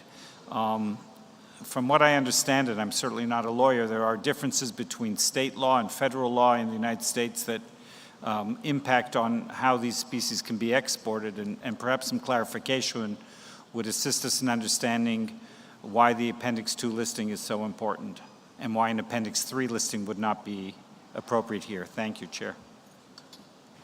Thank you, Israel, and I will go back to the United States later so they can respond to those comments if they wish. I will give the floor now to Kenya, followed by Togo. Thank you, Mr. Chairman. Mr. Chairman, we thank the U.S. for putting up this proposal. We take note on the unregulated harvest and the vulnerable to unregulated harvest of the species in question. And in applying the precautionary principle, which is one of the criteria that we use to put species on Appendix 2, we wish to support the listing as proposed by the U.S. For the sake of the species. Thank you. Thank you, Kenya. I give the floor to Togo, followed by Senegal. Merci beaucoup, Monsieur le Président. Lorsqu'on regarde le retard de maturité sexuelle et la faible fécondité de l'espèce, je pense qu'il faut soutenir les États-Unis, surtout que l'espèce est tellement endémique à la région, à leur région seulement, il faut soutenir. Donc le Togo appuie fortement les États-Unis dans la conservation. Nous soutenons la proposition. Merci beaucoup. Thank you, Togo. I give the floor to Senegal, followed by Switzerland. Voilà, merci beaucoup, Monsieur le Président. Je pense que le Sénégal est dans la même mouvance que le Togo et appuie fortement cette proposition des États-Unis qui vise uniquement à protéger une espèce du commerce international. Pourquoi les empêcher de protéger l'espèce? C'est ça la grande question. On est animé par les soucis de conservation. Donc je pense que l'inscription à l'annexe 2 n'est pas synonyme de restriction comme j'ai eu à le dire. Donc ça permet uniquement de suivre l'espèce et de savoir les tendances réelles de l'espèce pour pouvoir organiser l'exploitation. Merci beaucoup.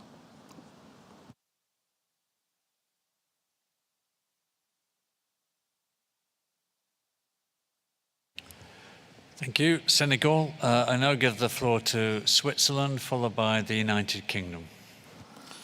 Thank you, Chair. We would like to align ourselves with the concerns voiced by the European Union. World-leading experts in the IUCN consider the species to be least concern.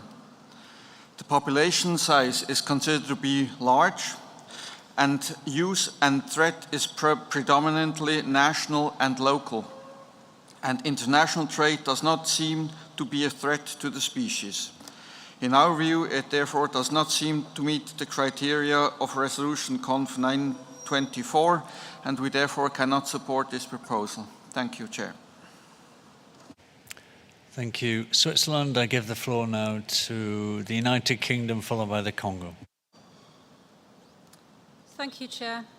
The UK thanks the United States for this proposal to list the timber rattlesnake on Appendix 2, which we understand from the proposal would complement state and other domestic measures and regulate any trade in this species nationally, as well as to ensure species entering international trade are acquired sustainably and legally and will not be detrimental to the survival of the species. We note that international trade in this species appears low, with 15 exports from the United States reported between 2013 and 2019, almost all of which were captive bred. We further note that commercial use and consumption of the species appears to be almost exclusively domestic, and the species is endemic to the United States, suggesting national measures may be necessary to protect this species. We would therefore welcome any further information that may demonstrate that current exploitation rates could pose a risk to the survival of the species in the wild, and how an Appendix 2 listing will help protect this species from overexploitation in international trade. Thank you. Thank you, United Kingdom. I now give the floor to the Congo. Merci beaucoup, Monsieur le Président. Je vais être bref. Le Congo soutient cette proposition des États-Unis et encourage les autres membres, les autres partis à soutenir cette proposition. Je vous remercie. Thank you, Congo. There's no further requests from parties, so I'll open the floor to observers.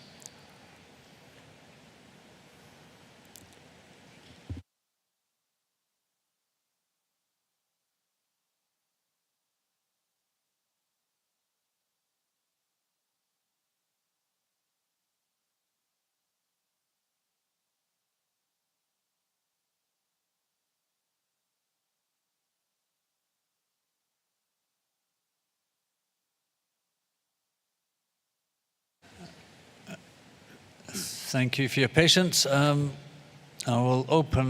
give the floor to the Association of Fish and Wildlife Agencies. I think that possibly is, but you have the floor. Thank you, Mr. Chair. On behalf of the 50 state fish and wildlife agencies within the United States, we oppose this proposal. While threats such as habitat loss, disease, human persecution, and illegal collection for the domestic pet and venom trades are known to occur, an Appendix 2 listing is not needed, nor would it aid in the conservation of this species, because international trade is not a threat. Less than 100 individual snakes from an estimated wild population of more than 100,000 individuals entered international trade from 2013 to 2019, indicating that the species does not meet the CITES criteria for trade. Furthermore, international trade has declined since 1991. In the U.S., the individual state fish and wildlife agencies have the management responsibility for the timber rattlesnake, and the state fish and wildlife agencies have law enforcement programs that effectively regulate its collection and possession.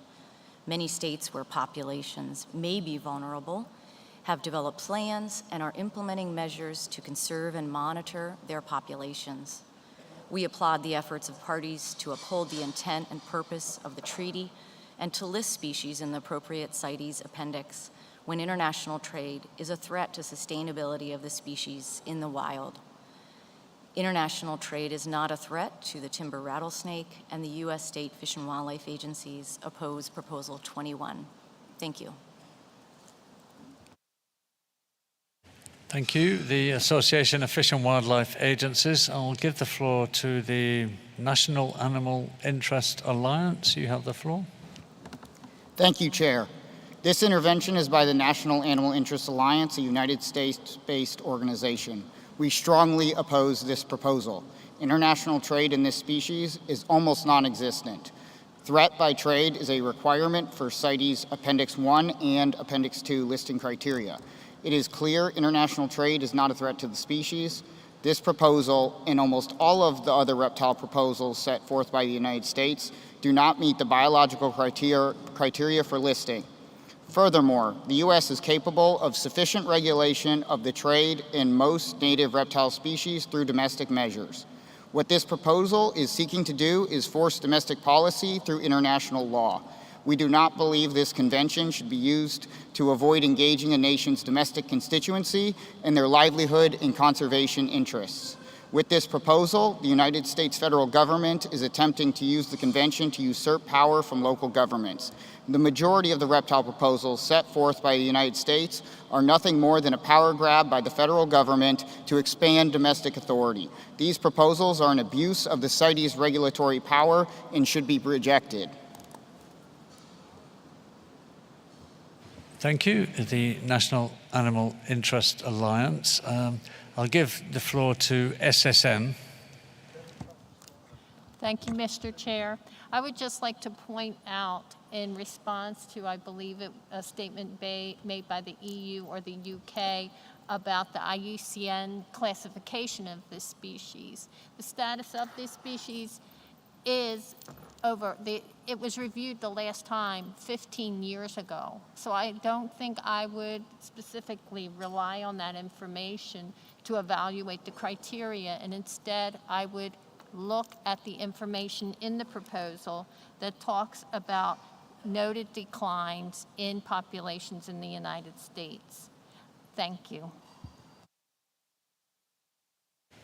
Thank you, SSN. And in the interest of time, I won't invite any more observers to take the floor, though I recognize a number of you want to do so, so with regret and apologies. I will go back to the United States. Clearly, we've listened to the debate. There has been a degree of support, but it seems there are significantly more parties opposed to the proposal than are in favor of it. They have expressed doubts and raised a number of questions, and given that there is no consensus on this proposal, United States, yes, I would welcome your observations on how you would like to take this forward. So you have the floor. Thank you, Mr. Chair, and I very much appreciate the opportunity to respond to some of these concerns before I reply even further. I would like to refer the parties to INFDOC 21. And as I understood the question, one of the questions was why the United States does not agree to move forward with placing this species on Appendix 3 rather than Appendix 2. And I would like to explain the reason for that is that under Appendix 2 would allow the U.S. Fish and Wildlife Service to make non-detrimental findings and would allow us to focus and look into the biological sustainability of the trade in this species, which we are unable to do at this moment, nor would we be able to do that if they were listed on Appendix 3. Further, we do believe, as the range state, that international trade is a large threat because the global demand for timber rattlesnakes, as well as for their parts and derivatives, necessitate removal of individuals from the wild. The fact that numbers are declining under our LEMAS, law enforcement data, reflects the depletion of certain individual in situ populations.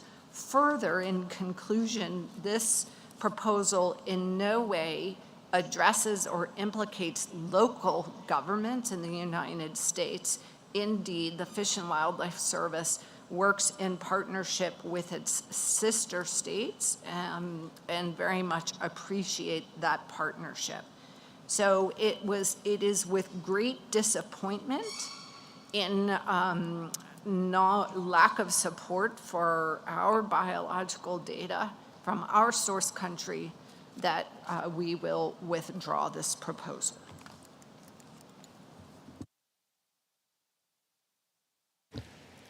Thank you, United States. And if you give me a second.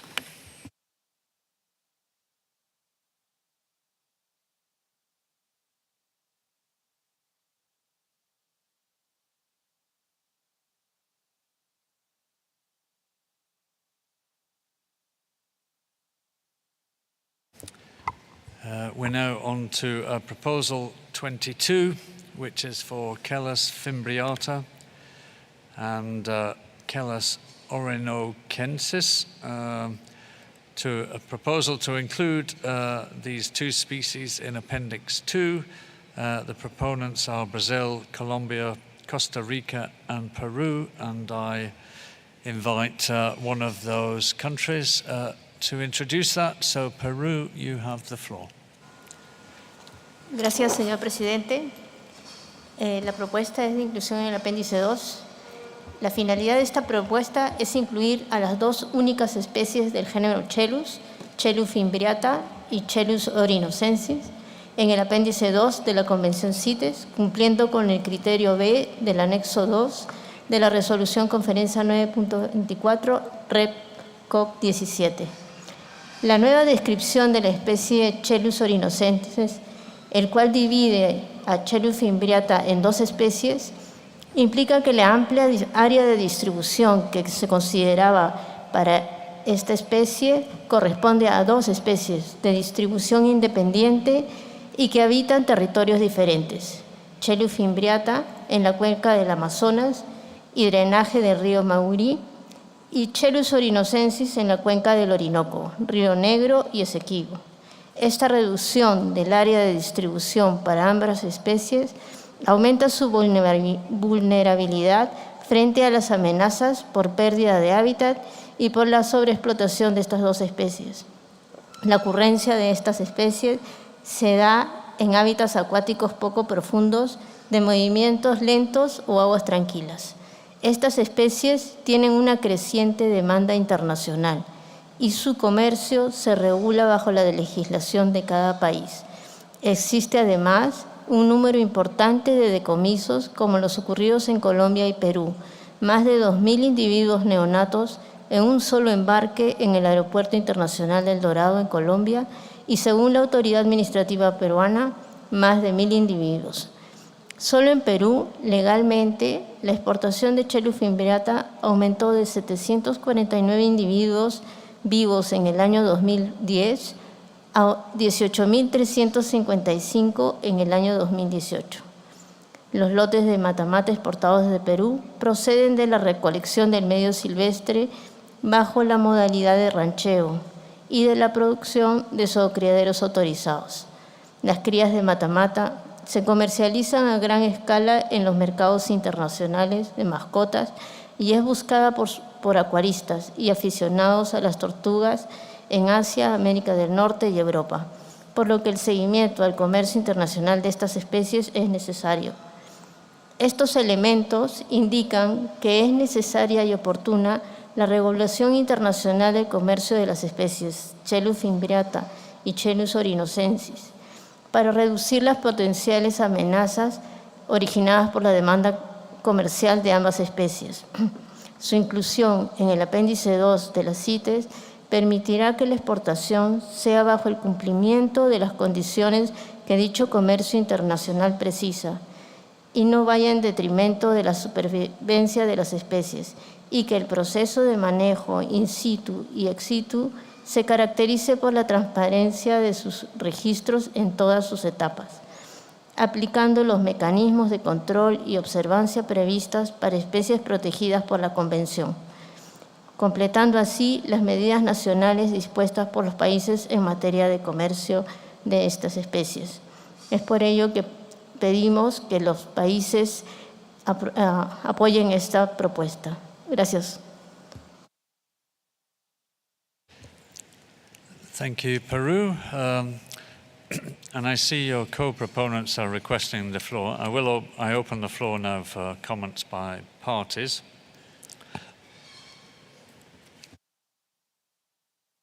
But I would like to hear, rather than just hear each of the co-proponents kind of outlining, I guess, why they support, I would quite like to hear from some other countries too, to get their perspective. So I will try and do that. I give the floor to Guatemala, then Senegal. Gracias, señor presidente. Guatemala da la bienvenida a la propuesta de Brasil, Colombia, Perú y Costa Rica de incluir las únicas 2 especies del género Quelus en el apéndice 2 de las CITES. La propuesta demuestra claramente el significativo aumento del comercio, principalmente para el mercado de mascotas. Nos preocupa que el tráfico ilegal ha llevado a estas especies al borde de la extinción, por lo que apoyamos la propuesta de incluirlas en el apéndice 2. Gracias, señor presidente. I give the floor to Senegal, followed by Argentina. Merci beaucoup, Monsieur le Président. Pour cette proposition, les données qui existent montrent qu'il y a près de 63 000 espèces vivantes qui ont été exportées vers la Chine et également vers les États-Unis. Donc, ce qui démontre un fort accroissement du commerce légal et illégal. Donc, nous soutenons fortement cette proposition qui vise à réguler un peu le commerce international de cette espèce. Le Sénégal soutient cette proposition et demande aux États de soutenir aussi cette proposition. Merci. I'll give the floor to Argentina, then followed by Costa Rica. Gracias, señor presidente. Argentina quiere felicitar a los coproponentes de esta propuesta para incluir a Quelus fimbriata y Quelus orinocensis en el apéndice 2 de CITES, a Brasil, Colombia, Costa Rica y Perú, y Argentina apoya esta propuesta.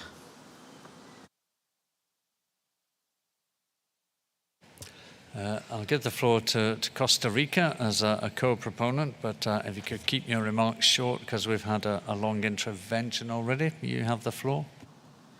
Muchas gracias, señor presidente. Costa Rica, como uno de los coproponentes para la inclusión en el apéndice 2 de la tortuga matamata y matamata del Orinoco, conscientes de las grandes amenazas por pérdida de hábitat, fragmentación, contaminación, colecta ilegal de neonatos y juveniles en grandes cantidades para consumo y como mascotas, vemos que cumple los criterios para la inclusión en el apéndice 2 de la Convención y alentamos a todas las partes para que apoyen la propuesta. Muchas gracias, señor presidente. Thank you, Costa Rica. I give the floor to Mali, followed by Benin. Merci bien, Monsieur le Président. Les États de l'aire de répartition de l'espèce qui ont proposé le déclassement de cette espèce ou l'inscription de cette espèce à l'annexe 2, j'espère qu'ils ont pris tout le temps de faire des analyses, des recherches pour montrer effectivement toutes les crises qui sévissent aujourd'hui autour de cette espèce. Nous, en tant que protecteurs de la nature, de la faune, nous soutenons leurs propositions et nous demandons aux autres États de notre coalition de se verser dans le même sens que le Sénégal et le Mali. Merci bien, Monsieur le Président.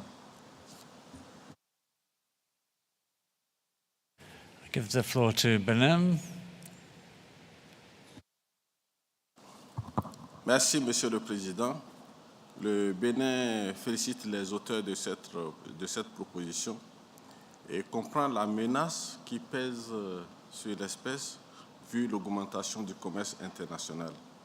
Il s'agit ici, par cette inscription, de soutenir les auteurs dans les efforts de préservation de l'espèce et donc nous soutenons l'inscription du genre telle que proposée par les auteurs.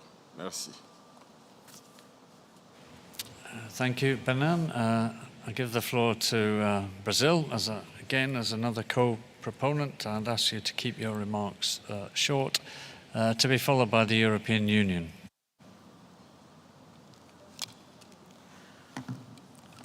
Thank you, Mr. Chair, for giving the floor. I will be brief. As co-sponsors of this proposal, we thank Colombia, Costa Rica, and Peru for preparing Proposal 22, which aims to include the species Caelus fimbriata and Caelus orinocensis in CITES Appendix 2. Both species occur in our country and are currently under extreme pressure due to the supply of international demand, mainly for pets. Moreover, information about their population, use, and trafficking is still a challenge for range states. It's out of question, therefore, that listing on Appendix 2 will contribute to increasing our knowledge about the species, as well as to better regulate current trade practices and tendencies, helping us in the conservation of Caelus fimbriata and Caelus orinocensis. Brazil, thus, invites other parties to support this proposal. Thank you. Thank you, Brazil. I give the floor now to the European Union, followed by the Bahamas. Merci, Monsieur le Président. Je parle au nom de l'Union européenne et de ses États membres. Nous tenons à remercier les proposants et à préciser que l'Union européenne est partie aire de répartition pour l'espèce Caelus fimbriatus. Bien que les deux espèces de Caelus aient une vaste aire de répartition, les données sur la taille et l'état de la population font totalement défaut. Cela rend difficile les évaluations solides de l'impact du commerce sur les populations sauvages. Les informations disponibles suggèrent qu'une majorité de spécimens faisant l'objet d'un commerce international proviendraient de production en environnement contrôlé. Cependant, il semble qu'un grand nombre de Caelus orinocensis soient transportés de la Colombie au Pérou pour être blanchis par des fermes locales qui libèrent également des juvéniles dans la nature. Ainsi, il est probable qu'un nombre important de Caelus orinocensis s'échappe ou soit relâché dans l'aire de répartition naturelle de Caelus fimbriatus. Cela pourrait menacer l'intégrité génétique des populations de Caelus fimbriatus. En raison de ce risque, les critères d'inscription de l'annexe 2A de la résolution Conf 9.24 Ref COP17 sont remplis. Pour prévenir le commerce à l'origine de ce danger, il est nécessaire de réglementer le commerce des deux espèces du genre Caelus dans le cadre de la CITES. Par conséquent, l'Union européenne soutient la proposition. Merci. Thank you, European Union. I give the floor to the Bahamas, followed by Venezuela. Yes, good afternoon, member states and all attendees. The Bahamas supports fully this proposal, and we thank the proponents for their bringing light to this subject matter. Thank you, Chair. Thank you, Bahamas. I give the floor now to Venezuela and then Colombia. Muchas gracias, señor presidente. Primero que nada, le damos nuestras felicitaciones por el excelente liderazgo que ha tenido para llevar a cabo esta reunión y a Panamá por su acogida. Vistas las consideraciones técnicas presentadas por ambos coproponentes en el caso de esta propuesta y siendo país de distribución de las mismas, consideramos que incluirlas en el apéndice 2 de la CITES contribuirá a complementar las medidas nacionales y permitirá reglamentar el comercio internacional de esta. Muchas gracias. Thank you, Venezuela. I'll give the floor to Colombia again as the final co-proponent. But again, if you could keep your remarks brief, please. Thank you. Gracias, señor presidente. Voy a ser muy breve. Colombia, como proponente, quiere resaltar que las matamatas son objeto de tráfico, especialmente las crías y juveniles para el mercado de mascotas. Datos de decomisos de la Autoridad Ambiental de la Amazonía de Colombia, Corpo Amazonía, entre los 2013 y 2018, indican que se han movido volúmenes importantes de ejemplares del género Quelus, los cuales han resultado en decomisos de un buen número de neonatos que llegan vía aérea a la ciudad de Leticia. Colombia quiere resaltar que tomando como base los datos documentados y las condiciones intrínsecas de las especies que se requieren medidas para la regulación del comercio, por lo cual insta a las partes a considerar la adopción de esta propuesta que evidencia la necesidad de medidas de regulación que trasciende a cada uno de los países de distribución. Gracias, señor presidente. Thank you, Colombia. I've only got 3 more requests on the floor, so I will take those and then Luke to conclude. Dominican, so I'll give the floor now to the Dominican Republic, to be followed by Bolivia, then Guyana. Muchas gracias, señor presidente. República Dominicana apoya la propuesta, entendiendo que el pasar a ser regulada por las CITES favorecerá la sostenibilidad biológica de estas especies. Muchas gracias, señor presidente. Thank you. Dominican Republic, I give the floor to Bolivia, then Guyana. Gracias, señor presidente, por la palabra. De la misma forma, agradecemos y felicitamos a las partes que han propuesto y invitamos a las partes a colaborar y aceptar esta propuesta, y Bolivia se adhiere a los proponentes en esta propuesta. Gracias.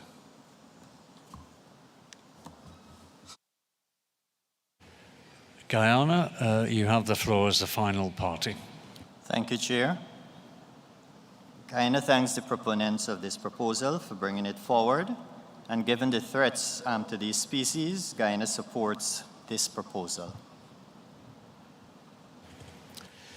Thank you, colleagues, parties. Obviously, I've heard nothing but support from this proposal. I don't know, are there any observers that might want to take the floor, but if you can perhaps refrain.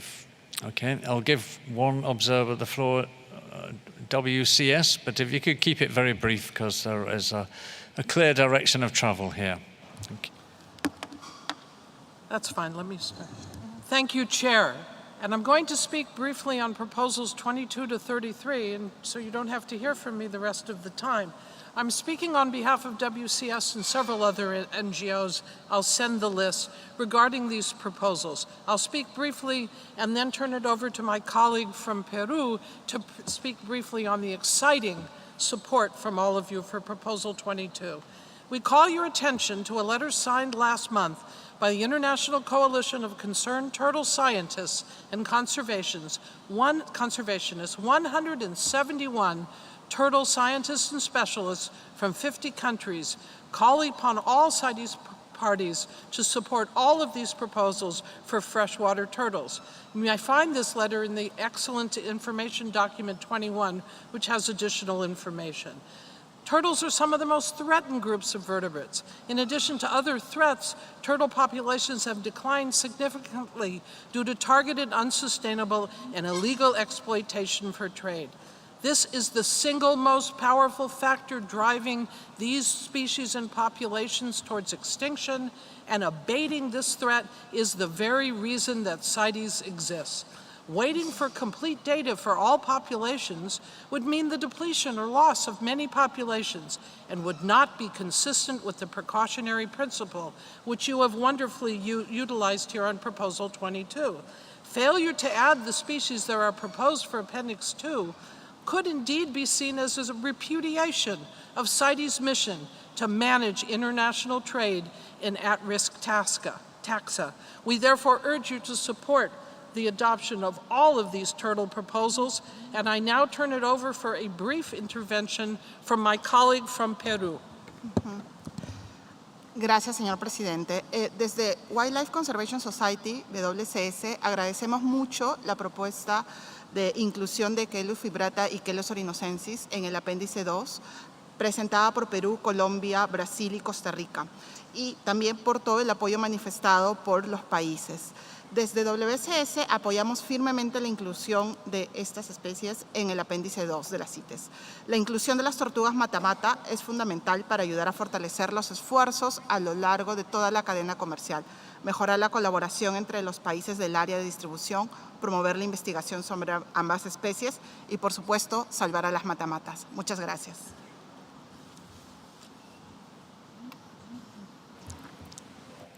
Thank you, WCS, for those observations, and they apply across a range of number of proposals.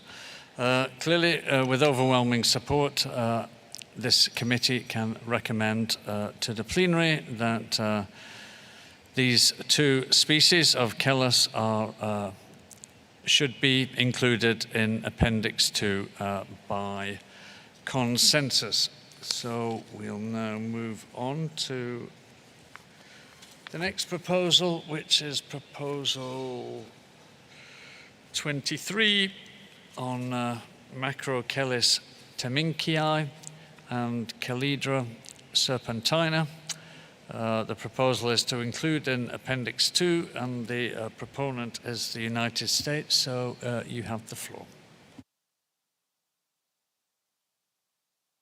Thank you, Chair. The United States is pleased to introduce Proposal 23 for the transfer of North American snapping turtles, the alligator snapping turtle, and the common snapping turtle from Appendix 3 to Appendix 2 for consideration by the Conference of the Parties. Turtles are among the vertebrates with highest extinction risk from human activities, including collection for the international pet and food trade. Turtle species are particularly vulnerable as they become reproductively mature late in life and produce few offspring that survive to breed as adults. In addition, turtle harvesting tends to follow a boom and bust pattern in which demand shifts from one species to another as populations are depleted or regulated. According to the Turtle Taxonomy Working Group, the U.S. has the greatest freshwater and terrestrial turtle species diversity of any country in the world. In particular, the southeastern United States is considered one of the three most prominent global areas of high turtle biodiversity, with approximately 17% of all global turtle species. The alligator snapping turtle is a species that is endemic to the United States and the southeastern region, and it has recently been in high demand for international trade, with United States exports averaging over 30,000 individuals a year since 2006, when it was included in Appendix 3. Alligator snapping turtles face a number of current and future threats throughout their range, and these threats include legal and illegal harvest. United States exports of alligator snapping turtles are primarily of live and immature individuals, and much of this trade may originate from captive breeding facilities within the United States, but wild populations may also be contributing to this trade. While this species was recently proposed to be listed as threatened under the United States Endangered Species Act, there are currently no specific federal regulations for this species at a national level within the United States. Wild harvest and captive breeding facilities for alligator snapping turtles, as is the case for many of our endemic turtles, are regulated domestically by individual U.S. states, and the level of regulation varies from state to state. For example, while all states now prohibit commercial harvest of alligator snapping turtles, personal harvest is permitted within 2 states, and it is occurring at unknown levels. Levels of illegal harvest are also unknown. What is clear, however, is that alligator snapping turtles are vulnerable to any wild harvest, owing to the late female sexual maturity, generally low reproductive output, and heavy reliance on high adult survivorship. The United States recently released a sobering assessment of this species' status, with models of future conditions and viability indicating the species is likely to be quasi-extinct in a large portion of its range within the next 50 years. Including alligator snapping turtles in Appendix 2 would help complement state and other domestic measures and ensure that the acquisition of specimens entering international trade were acquired sustainably as well as legally and will not be detrimental to the survival of the species. Without an Appendix 2 listing, we are unable at a national level to regulate the trade to ensure it is biologically sustainable through the making of a non-detriment finding for export permits. Moreover, there is significant enforcement challenge because immature alligator snapping turtles and immature common snapping turtles are hard to distinguish for law enforcement officers, and this is especially true given the large quantities in which they are exported. Common snapping turtle exports from the United States exceeded 500,000 in a single year from the US to Eastern Asia for commercial purposes, and they are largely exported live and immature. The two species overlap in many physical features, including size, coloration, and shape, and including common snapping turtles in Appendix 2, is necessary to ensure that trade in alligator snapping turtles is regulated effectively. We urge all parties to join us in conserving our native turtles and support this proposal. Thank you, Chair. Thank you, United States, for your introduction. And with that, as always, I open the floor for comments by parties. So I see Costa Rica, followed by Mali. Muchas gracias, señor presidente. Costa Rica quiere felicitar a los Estados Unidos por la propuesta de inclusión en el apéndice 2 de la tortuga caimán y tortuga serpentina. Somos conscientes que las amenazas, entre ellas pérdida y modificación del hábitat, colecta tanto legal como ilegal, depredación de nidos, pesca, actividades recreativas, entre otras, y revisando cumple los criterios para la inclusión en el apéndice 2. Por lo tanto, Costa Rica apoya la propuesta e insta a todas las partes a apoyar la propuesta 23. Muchas gracias, señor presidente. Thank you, Costa Rica. I give the floor now to Mali, followed by the United Kingdom.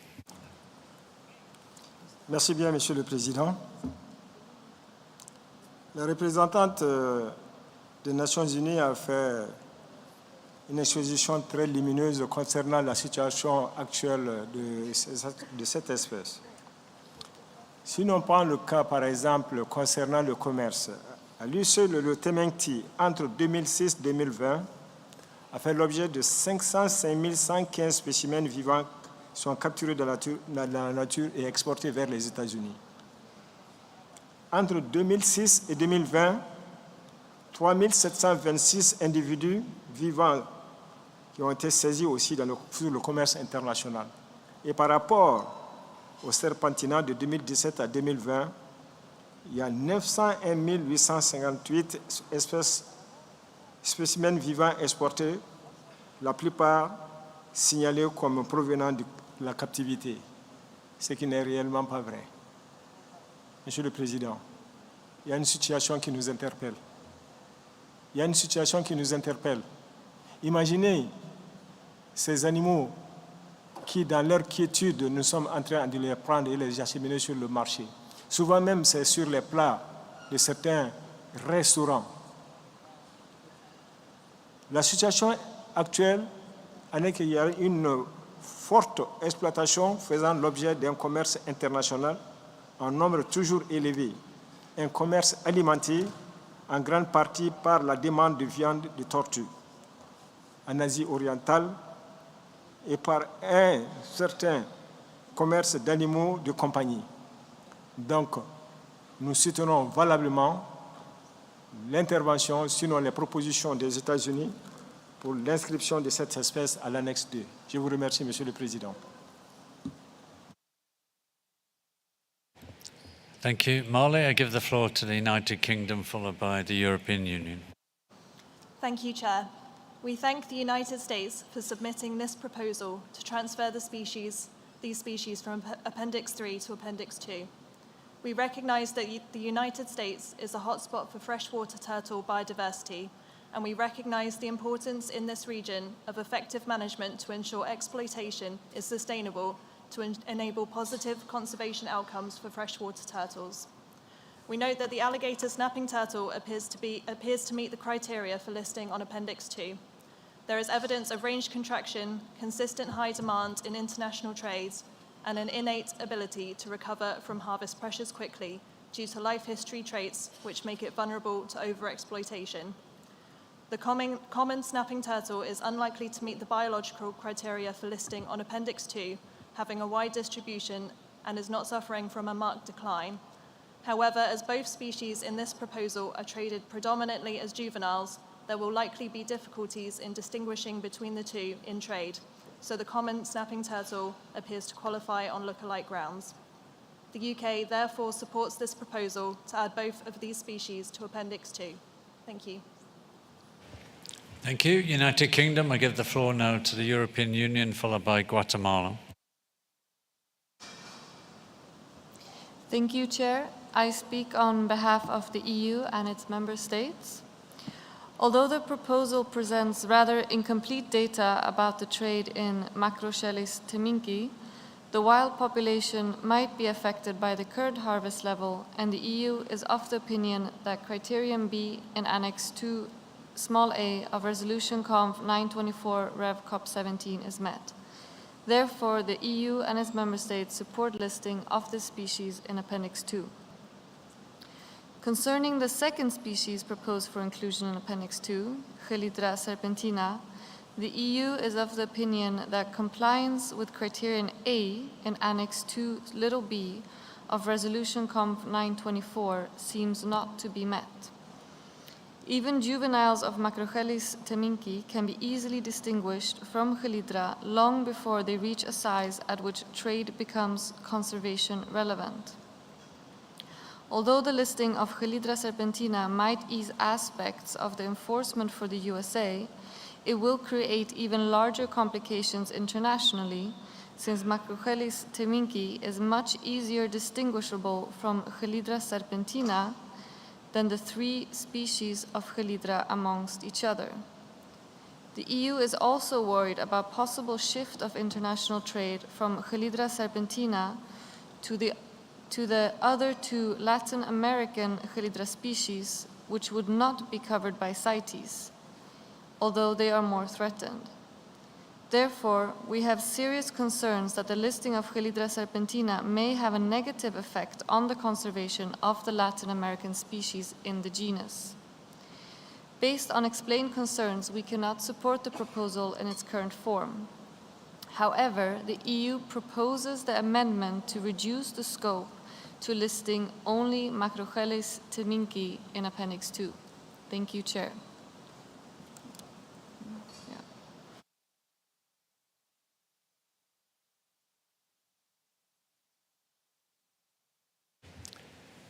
Thank you, European Union, and we've captured your proposed amendment, and parties can comment on that as they go forward, and we'll address that when we go through the debate further. So I now give the floor to Guatemala, followed by China. Muchas gracias, señor presidente. Guatemala, como país rango de distribución de la especie Chelydra serpentina, agradece y apoya la propuesta de Estados Unidos de América en la inclusión de las dos especies en el apéndice 2. Gracias, señor presidente.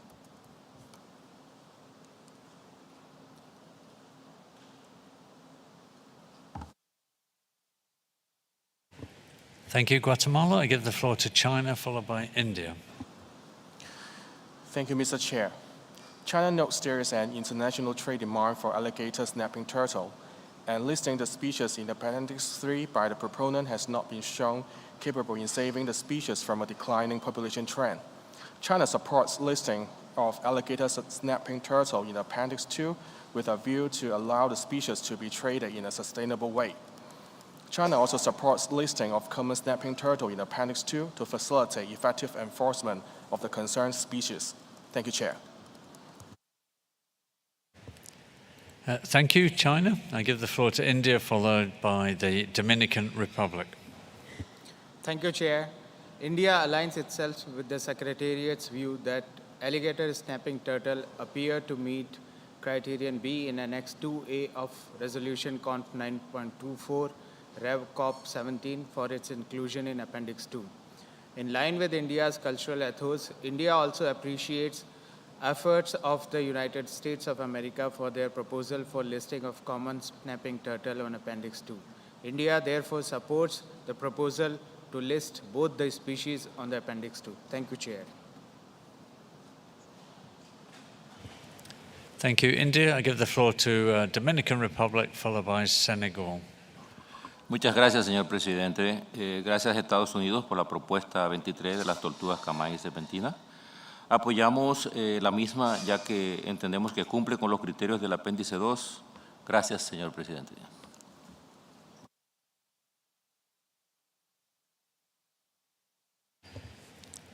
Thank you, Dominican Republic. I give the floor to Senegal, followed by Japan. Merci beaucoup, Monsieur le Président. Merci aussi aux États-Unis d'avoir soumis cette proposition. Le Sénégal soutient l'inscription des deux espèces, Macrochelys teminki et Chelydra serpentina, aux annexes 2 de la CITES. Merci.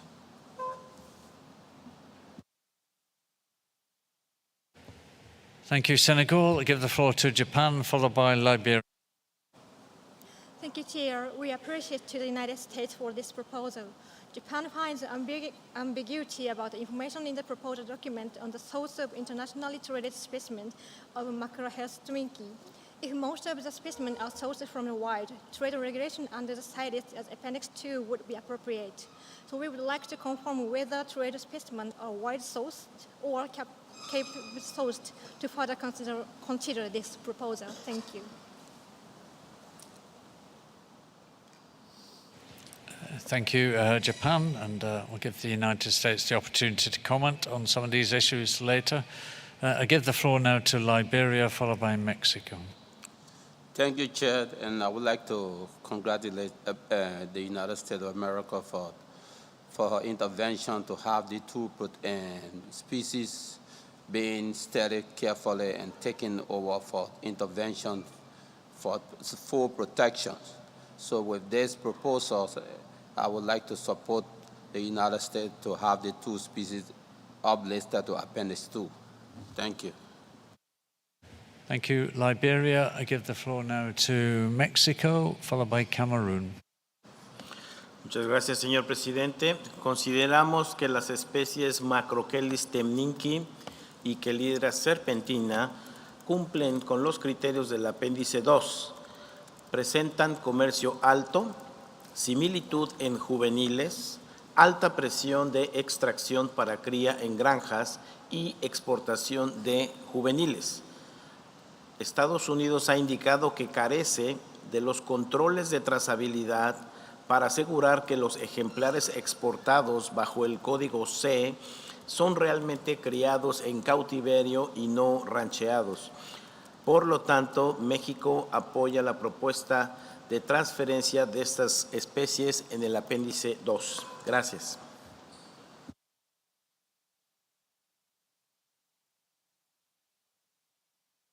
Thank you, Mexico. I give the floor to Cameroon, followed by Colombia. Thank you, Chair, for giving me the floor.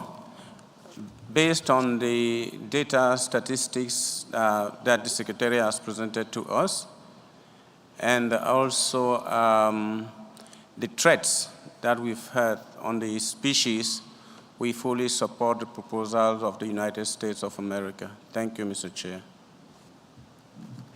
Thank you, Cameroon. I give the floor to Colombia, followed by Uruguay. Gracias, señor presidente. Agradecemos a Estados Unidos por la propuesta y tras la revisión técnica consideramos que cumple con el criterio B del anexo 2 de la resolución 924 para su inclusión en el apéndice 2, por lo que apoyamos la propuesta con la inclusión de Macrochelis temiki y Chelidra serpentina. Gracias, señor presidente.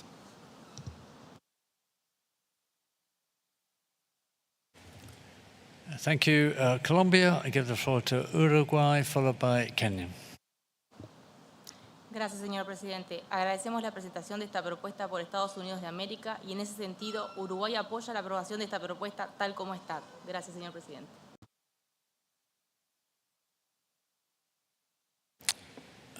Now I give the floor to Kenya, followed by Singapore. Thank you, Chairman. We wish to support this proposal based on the criteria, biological and trade criteria as detailed in the U.S. proposal, and also the issue of the juveniles look-alike.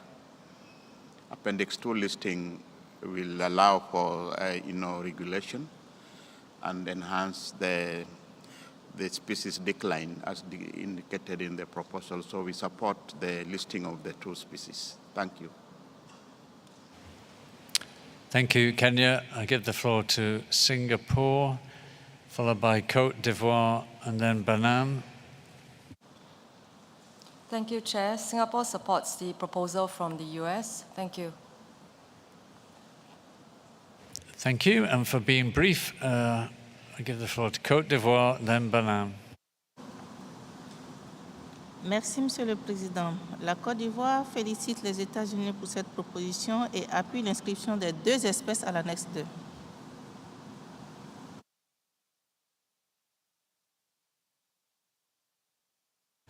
Thank you. I give the floor to Benin, to be followed by Morocco and then Turkey. And with that, I'd quite like to close the list of parties at this stage. So Benin, you have the floor. Merci, Monsieur le Président. Sur la base des critères biologiques qui ont été énoncés par les États-Unis, et vu que le commerce constitue actuellement une menace pour l'espèce, nous soutenons la proposition des États-Unis en l'espèce. Merci. Thank you. Morocco, then Turkey. Merci, Monsieur le Président. Je vais être brève. Donc, le Maroc soutient la proposition d'inscription des deux espèces, la proposition telle qu'elle est faite par les États-Unis. Merci, Monsieur le Président.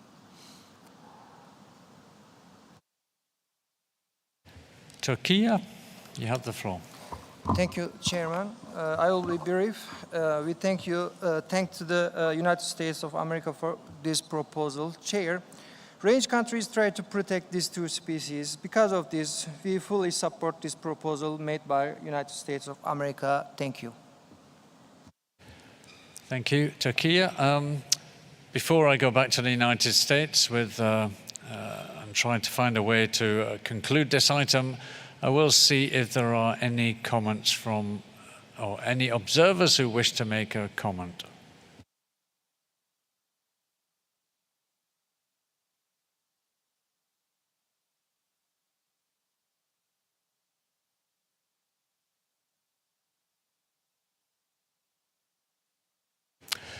Okay, I will give the Association of, I think, Southeast Fish and Wildlife Agencies. You have the floor. Thank you, Mr. Chairman. On behalf of the 50 state fish and wildlife agencies within the United States, we stand opposed to the proposal under consideration. While the state fish and wildlife agencies are aligned with the U.S. delegation in support of an Appendix 2 listing for the alligator snapping turtle, we do not support the transfer of the common snapping turtle from Appendix 3 to Appendix 2, as it does not meet the listing criteria for Appendix 2. The common snapping turtle is an extraordinarily wide-ranging species that remains not only common but abundant throughout most of its range. The species is classified as least concerned by IUCN and has been assessed as secure or apparently secure in all of the over 40 states and districts where it occurs. In the U.S., the state fish and wildlife agencies have the management responsibility for the common snapping turtle. The species is subject to strict state fish and wildlife agency regulations and effective law enforcement programs. Furthermore, international demand for common snapping turtles, while substantial, is primarily for food, and most of this demand is met via legal captive farming operations. Turtle farms in the U.S. are subject to strict regulation by the states, and its states have access to the farms to ensure regulatory compliance and good management. The state fish and wildlife agencies are aware that some wild adult animals are necessarily introduced into farms as breeders. However, the state's assessment is that the introduction of wild adults into farms is not at levels which are detrimental to wild populations. The proposal under consideration argues that the common snapping turtle should be included based on similarity of appearance. However, since the common snapping turtle is currently listed under Appendix 3, the similarity of appearance issue is being addressed. Permits have been issued with the species specified in the shipment since 2016, when the Appendix 3 listing occurred, and there has been no suggestion, to our knowledge, of a look-alike concern since that time. Again, international trade is not a threat to the common snapping turtle, and unless amended to remove the common snapping turtle from the proposal, the state fish and wildlife agencies remain opposed to this proposal. Thank you, Mr. Chair. Thank you for those comments. I will give the floor to one other observer, to the Animal Welfare Institute. You have the floor. Thank you, Mr. Chair. I make this intervention on behalf of over a dozen conservation and animal welfare NGOs, and those names will be provided to the Secretariat. In demand for both the international pet trade and meat, North American snapping turtles have experienced population-level impacts following decades of overcollection. Turtles are vulnerable to overexploitation due to their low fecundity and late maturity. And despite being included on CITES Appendix 3, wild populations have not yet been able to recover. Furthermore, the IUCN assessments are over a decade old, and North American snapping turtles have experienced population-level impacts following decades of overcollection. The snapping turtles are expected to become nearly extirpated from a large portion of its range in the next 50 years, as explained by the distinguished delegate from the United States. According to U.S. data, an average of 34,000 live M. taminkii are exported per year, and live exports of C. serpentina totaled 773,205 from 2017 to 2020. Regulation of trade is required to ensure that harvest of alligator snapping turtles from the wild does not threaten the survival of the species. For the common snapping turtle, it is indistinguishable from alligator snapping turtles when immature, which is the age when most specimens are traded. Therefore, including both species in Appendix 2 is necessary, and we encourage all parties to support this proposal. Thank you. Thank you, Animal Welfare Institute. And to try and bring this to a conclusion, I've heard quite a lot of support for the proposal as it stands at the moment, but I've also heard reservations expressed, especially by the European Union, with a significant number of member states, that they could support Macrochelis taminkii for inclusion in Appendix 2, but not Calidra serpentina, and they have proposed a formal amendment under Rule 25.5 to amend the proposal for it to focus only on Macrochelis taminkii and not to include Calidra serpentina. So I would quite like United States, if you would like to reflect on your preferred way forward. Clearly there is no consensus, and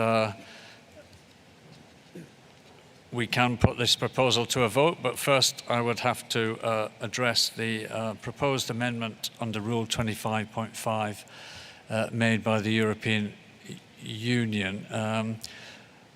But before going to the United States, European Union has requested the floor. Have I made an error in what I've summed up? Okay, European Union, you can correct my mistake.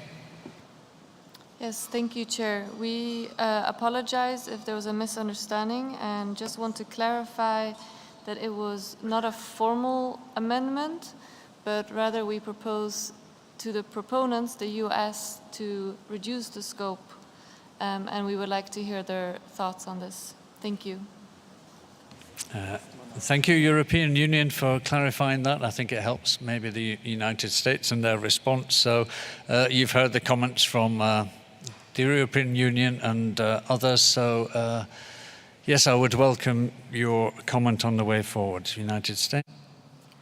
Thank you, Chair, and thank you to the parties for expressing support for this proposal, including both species, and understanding the challenge we all face with look-alike species like the alligator snapping turtle and the common snapping turtle.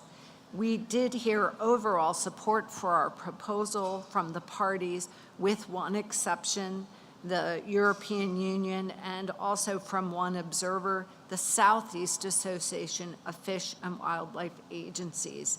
The United States is not willing to amend its proposal and wishes to move forward with its original proposal. Thank you, Chair. We want to thank the parties for your support. Okay, so with that, I need to go back to the European Union and ask you your position. You could force this to a vote if you wished, or you could perhaps be willing to live with a compromise here and accept the inclusion of both species in Appendix 2. So I will give you the opportunity to respond when you're ready. I mean, you have it for you.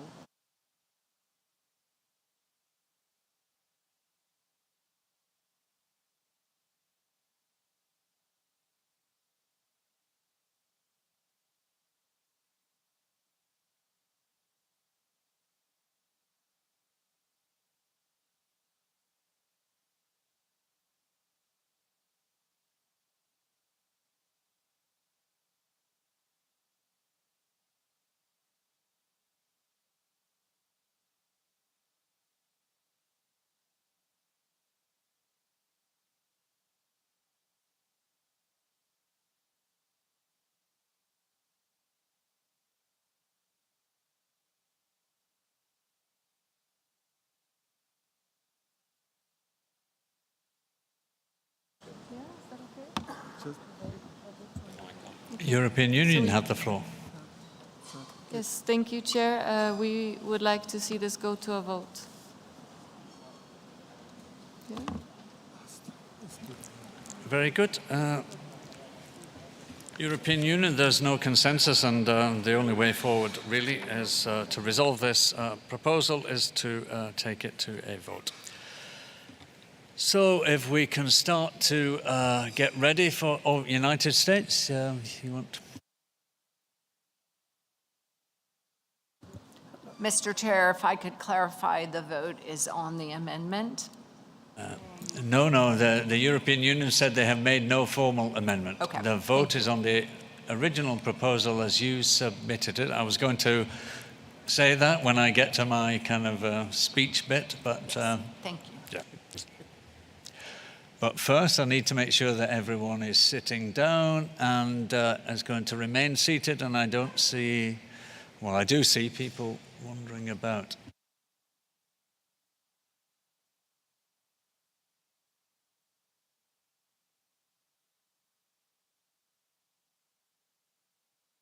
So delegates, will you please take your seats quickly, please, and remain in your seats so that we can proceed with the voting.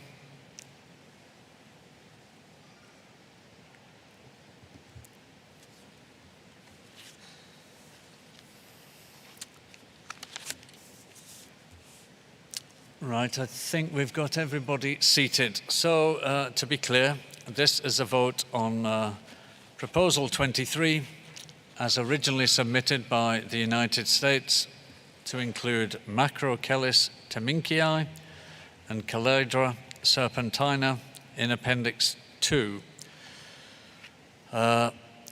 This is a normal vote. The vote of the European Union will be cast by the delegation of the EU. This is a vote to amend the appendices and therefore requires a 2/3 majority to succeed. If you vote yes, you're voting in favor of the United States proposal. If you vote no, clearly you're voting against it. So I'm just going to check with the technicians that everything is in order. We are ready, Chair.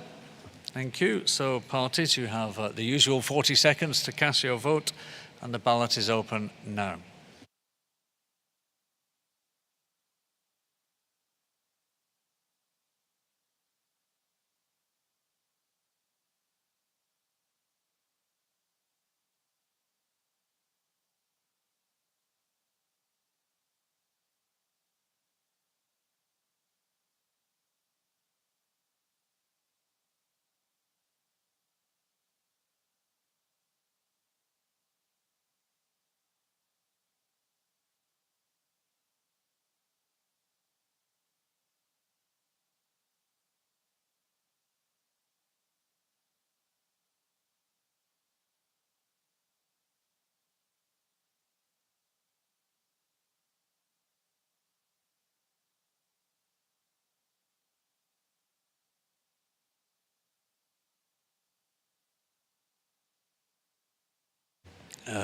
Technicians, could you display the results on the screen, please?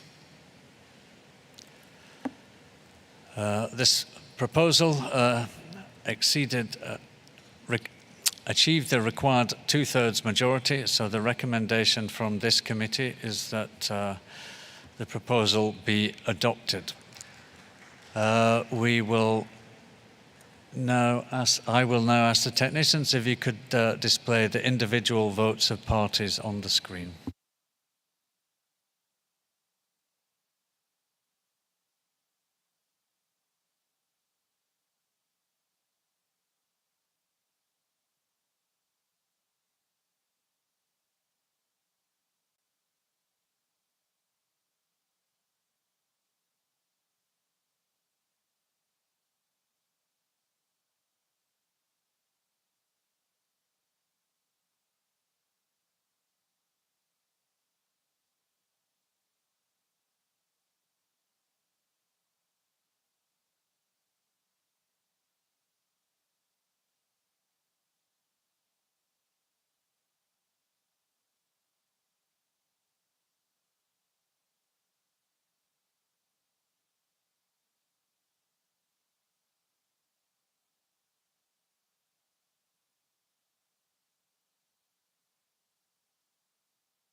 Right, I think we've done 2 full cycles of the voting list, so we can remove that from the screens. We still have 20 minutes just over of today's session left, so I will continue on to Proposal 24, which is to include a number of Graptemis species in Appendix 2. And the proponent is the United States again. So you have the floor, United States, to introduce your proposal. Thank you, Chair. The United States is pleased to introduce Proposal 24 for the transfer of 5 species of broad-headed map turtles from Appendix 3 to Appendix 2 for consideration by the Conference of the Parties. Broad-headed map turtles are endemic species to the United States southeastern region and are notable for their highly specialized feeding habits. Females of these species, which are with their comparatively broader heads than males, primarily feed on mollusks. Males consume primarily insects. All species of broad-headed map turtles face a number of threats, such as habitat degradation, including water pollution that threatens their primary prey species, predation by non-native predators, and the overharvest for the pet trade. Harvest regulations vary across the United States, and like other turtle species, broad-headed map turtles are especially vulnerable to overharvest. This is attributed to their particular life history characteristics that include delayed sexual maturity and low reproductive output. Females of these species may take 14 to 20 years to reach sexual maturity. Broad-headed map turtles are not found in high volume in the international trade, and the trade largely comprises live individuals declared as bred or born in captivity. This trade remains concerning because although successful captive propagation of some broad-headed map turtles has been reported, the extent to which these 5 species can be successfully captive bred for commercial purposes remains unknown, particularly given the delayed female sexual maturity and their specialized diets. Contribution of wild individuals to international trade is a potential threat to these species.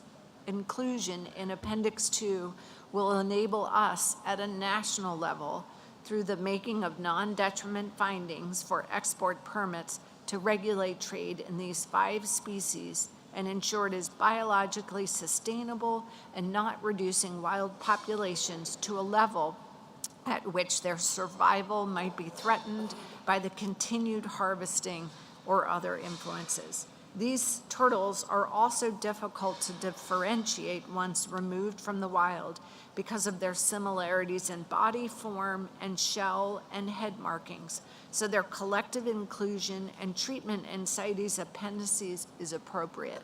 The United States recently proposed to list the broad-headed Pearl River map turtle as a threatened species under the United States Endangered Species Act, estimating only 21,000 individuals remaining in the wild. The remaining 4 species are also proposed for listing as threatened due to their similarity of appearance. We urge all parties to join us in conserving our endemic turtles and support this proposal. Thank you, Mr. Chair.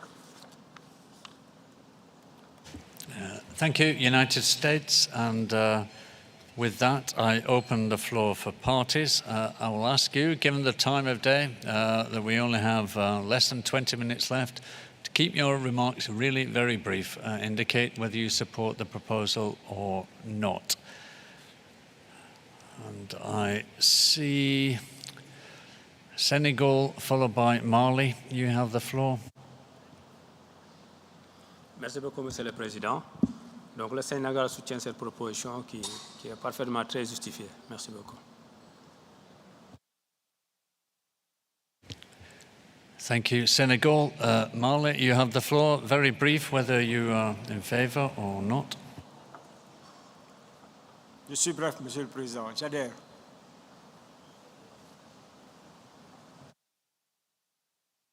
Thank you. Mali, I give the floor to Panama, followed by China. Gracias, señor presidente. En nombre de Panamá, El Salvador, Uruguay, Argentina, Guatemala, Honduras, Belice, Brasil, queremos adherirnos a la propuesta de Estados Unidos. Gracias, señor presidente. Thank you, Panama. And I give the floor to China, followed by Gabon. China appreciates the effort made by the United States of America in conserving the broad-headed map turtles and agrees with the proponent's assessment that the 5 proposed broad-headed map turtles meets the Appendix 2 listing criteria. China supports the proposal. Thank you, Chair. Thank you, China. Gabon, followed by Burkina Faso. Merci, Monsieur le Président. Le Gabon soutient la proposition des États-Unis. Je vous remercie. Thank you, Gabon. Burkina Faso, followed by Togo. Merci, Monsieur le Président. Nous pensons qu'il est important que les partis soutiennent les efforts des États de l'aire de répartition pour gérer durablement leur population. Et pour cette raison, nous encourageons les partis ici présentes à soutenir sa proposition. Le Burkina Faso soutient fortement à la proposition. Merci. Thank you. Burkina Faso, I give the floor to Togo, followed by the European Union. Merci beaucoup, Monsieur le Président. Le Togo soutient cette proposition. Merci beaucoup. Thank you. European Union, followed by Liberia. Thank you, Chair. I speak on behalf of the European Union and its member states.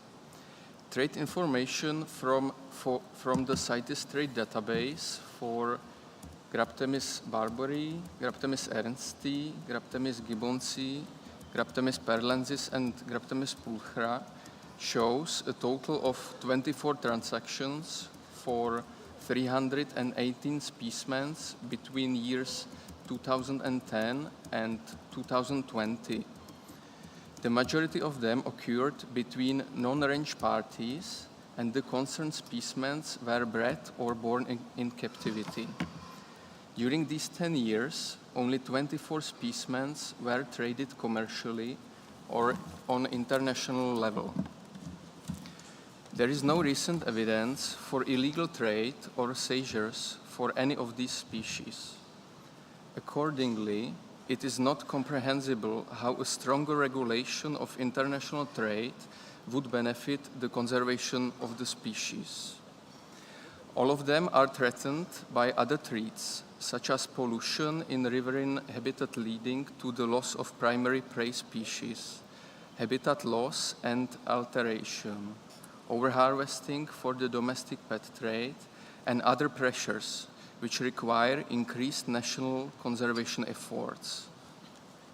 Consequently, the EU and its member states come to the same conclusion as the CITES Secretariat and IUCN Traffic, that acceptance of this proposal would not be in compliance with the listing criteria. Therefore, the EU and its member states do not support the proposal. However, if the Chair considers that the majority of parties supports the proposal, the EU will not block consensus on it. Thank you. Thank you, European Union. I give the floor to Liberia, followed by India. Thank you, Chair. Liberia joined the other supporters to also say we support the proposal of the United States of America. Thank you. India, you have the floor, followed by Guinea. Thank you, Chair. We fully support the proposal put forth by USA. Thank you. Thank you. Guinea, followed by Benin. Merci, Monsieur le Président.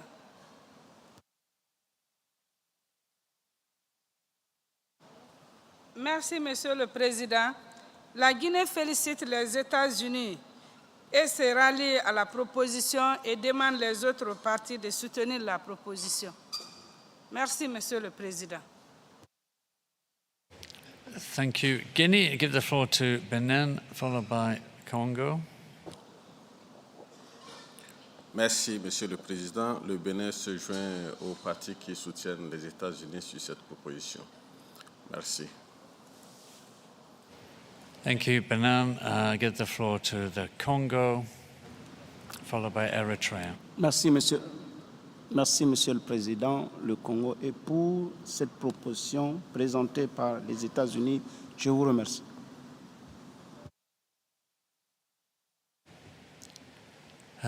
Thank you. The Congo, give the floor to Eritrea, followed by Costa Rica. Thank you, Chair. For reasons explained by the US, including habitat loss and international trade, which makes the species more vulnerable, Eritrea fully supports the proposal for listing in Appendix 2. Thank you, Chair. Thank you. I now give the floor to Costa Rica, followed by Bolivia. Sí, muchas gracias, señor presidente. Costa Rica felicita a Estados Unidos de América y apoya la propuesta como está presentada. Cumple los criterios de inclusión en el apéndice 2. Gracias, señor presidente. Thank you. I give the floor to Bolivia, followed by Mauritania. Gracias, señor presidente. Bolivia apoya en su totalidad la propuesta de Estados Unidos. Gracias. Thank you. Bolivia, I give the floor to Mauritania, followed by Cameroon. Merci, Monsieur le Président. Je félicite les États-Unis d'avoir soumis cette proposition consistant à inscrire ces 5 espèces de tortues à l'annexe 2 de la CITES. Je vois que les critères d'inscription sont carrément satisfaits et de surcroît que c'est une espèce dont l'aire de répartition est seulement aux États-Unis. Et je profite de cette occasion pour rallier aussi mon soutien à ceux de mes prédécesseurs consistant à inscrire cette espèce au niveau de l'annexe 2 de la CITES. Je vous remercie, Monsieur le Président. Thank you. Mauritania, I go to Cameroon, then Kenya. Yeah, thank you very much, Chair, for giving me the floor. Cameroon totally supports the proposal submitted by the United States of America. Thank you. Thank you. Kenya, then Burundi. Thank you, Chair. Kenya supports the proposal submitted by United States of America. Thank you. Thank you. I give the floor to Burundi, followed by Nigeria. Merci, Monsieur le Président. Le Burundi est interrogé pour soutenir la proposition soumise par les États-Unis d'Amérique. Merci, Monsieur le Président. Thank you, Burundi. I now give the floor to Nigeria, followed by Israel. Thank you, Mr. Chair. Nigeria also joined her voice to support the proposal sent in by United States of America. Thank you. Israel, you have the floor, followed by Ethiopia.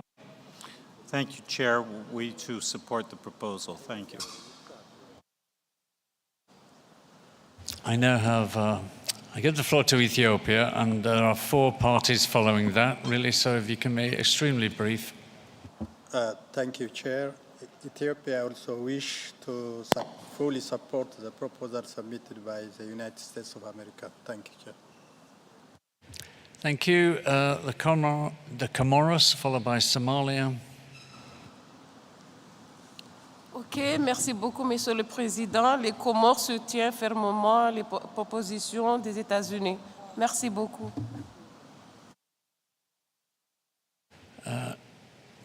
Thank you. Then I give the floor to Ghana, followed by the Central African Republic. And that is it from parties. Thank you.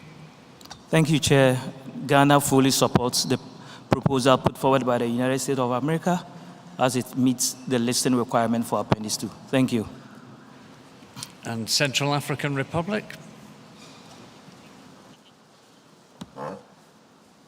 Merci, Monsieur le Président. La République centrafricaine appuie la proposition faite par les États-Unis sur le transfert de l'annexe 3 à l'annexe 2. Je vous remercie.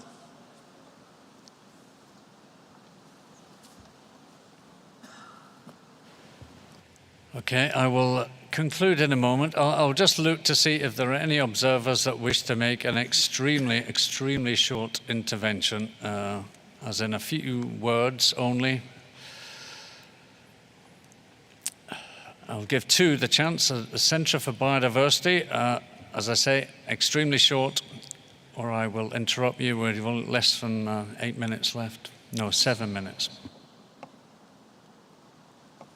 Thank you, Mr. Chair. I make this intervention on behalf of 11 NGOs, and I will provide their names for the record. We strongly support the United States proposal to include 5 single river basin endemic broad-headed map turtles from the genus Graptemes on Appendix 2.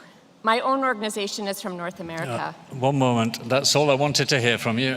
You've indicated your support from the 11 NGOs and yourself. Really, I don't have time for longer statements. I regret. National Animal Interest Alliance, I will ask the same from you also. Yes. Thank you, Chair. There seems to be a suggestion that currently the United States federal government is not able to regulate trade and perform non-detriment findings without a CITES listing. We would like to clarify that the U.S. federal government is able to study detrimental impacts and regulate trade in any and all wildlife species through federal legislation and promulgation of federal administrative regulation. The United States federal government already does so with many species, for example, through the Bald and Golden Eagle Protection Act, Rhinoceros and Tiger Conservation Act, and the Endangered Species Act. We oppose this proposal as the objective to conserve these species can be accomplished through the Endangered Species Act. Thank you. Thank you, National Animal Interest Alliance. To try and sum up, I've heard lots of support for this proposal, but opposition from the 27 member states of the European Union. And looking at the numbers, and I can't remember how many countries Panama spoke on behalf of, but it seems to me that there is a balance slightly in favor of those supporting the proposal. So I would go very quickly back to the European Union. Are you willing to go along with consensus, taking note of the previous vote and adopt this proposal? Yeah, as I mentioned in the end of my speech, we will not be against the consensus. Thank you, European Union, for your cooperation. I see Somalia, you're requesting the floor, but I think we're at the stage now where we're basically summing up, and we only have a few minutes left of today's debate. So I conclude noting that the European Union were willing to compromise and show flexibility, that this committee recommends that Proposal 24 on the 5 Graptemes species is recommended for adoption, for inclusion in Appendix 2 by consensus. So that concludes Proposal 24. Before I finish, I'm going to ask the Secretariat if there are any announcements. There aren't any announcements then. I think the only things I need to remind you to do are to turn up here at 7 p.m. promptly so that we have a quorum and we can make progress with this evening's business. As always, remember to take your voting card with you, but don't remove the headsets unless you're bringing them back. Or don't remove them at all, perhaps. So with that, I think we can conclude on time. Panama, are you? Thank you, Chair. We just want to make sure that in the night session, are we going to continue with the turtles or are we going to jump into the frogs? At the start of this session, I read out my intentions for this evening's agenda. I will do it again quickly now. I think it is on the website. We're going to begin this evening. We're not continuing with these proposals now. We'll return to those perhaps later tonight or tomorrow. We'll begin with document COM1 number 1, which is on eels, item 63. We will then go into COM1 number 2 on rosewood, item 70. We will then take a plant proposal, proposal 45 on rhodiola, followed by document 84.4 on standard nomenclature for rhodiola. We will then move on to proposal 52 on an annotation for orchids. We will then take 2 further COM docs, COM 1.3, which is on medicinal and aromatic plant species, COM 1.4 on marine turtles, and then we will move to the amphibian proposals, proposal 34, 35, 36. So those will happen this evening if we're able to get through that business in time. So with that, I will close this afternoon session and look forward to seeing you for an action-packed evening of live entertainment here at 7. Good evening.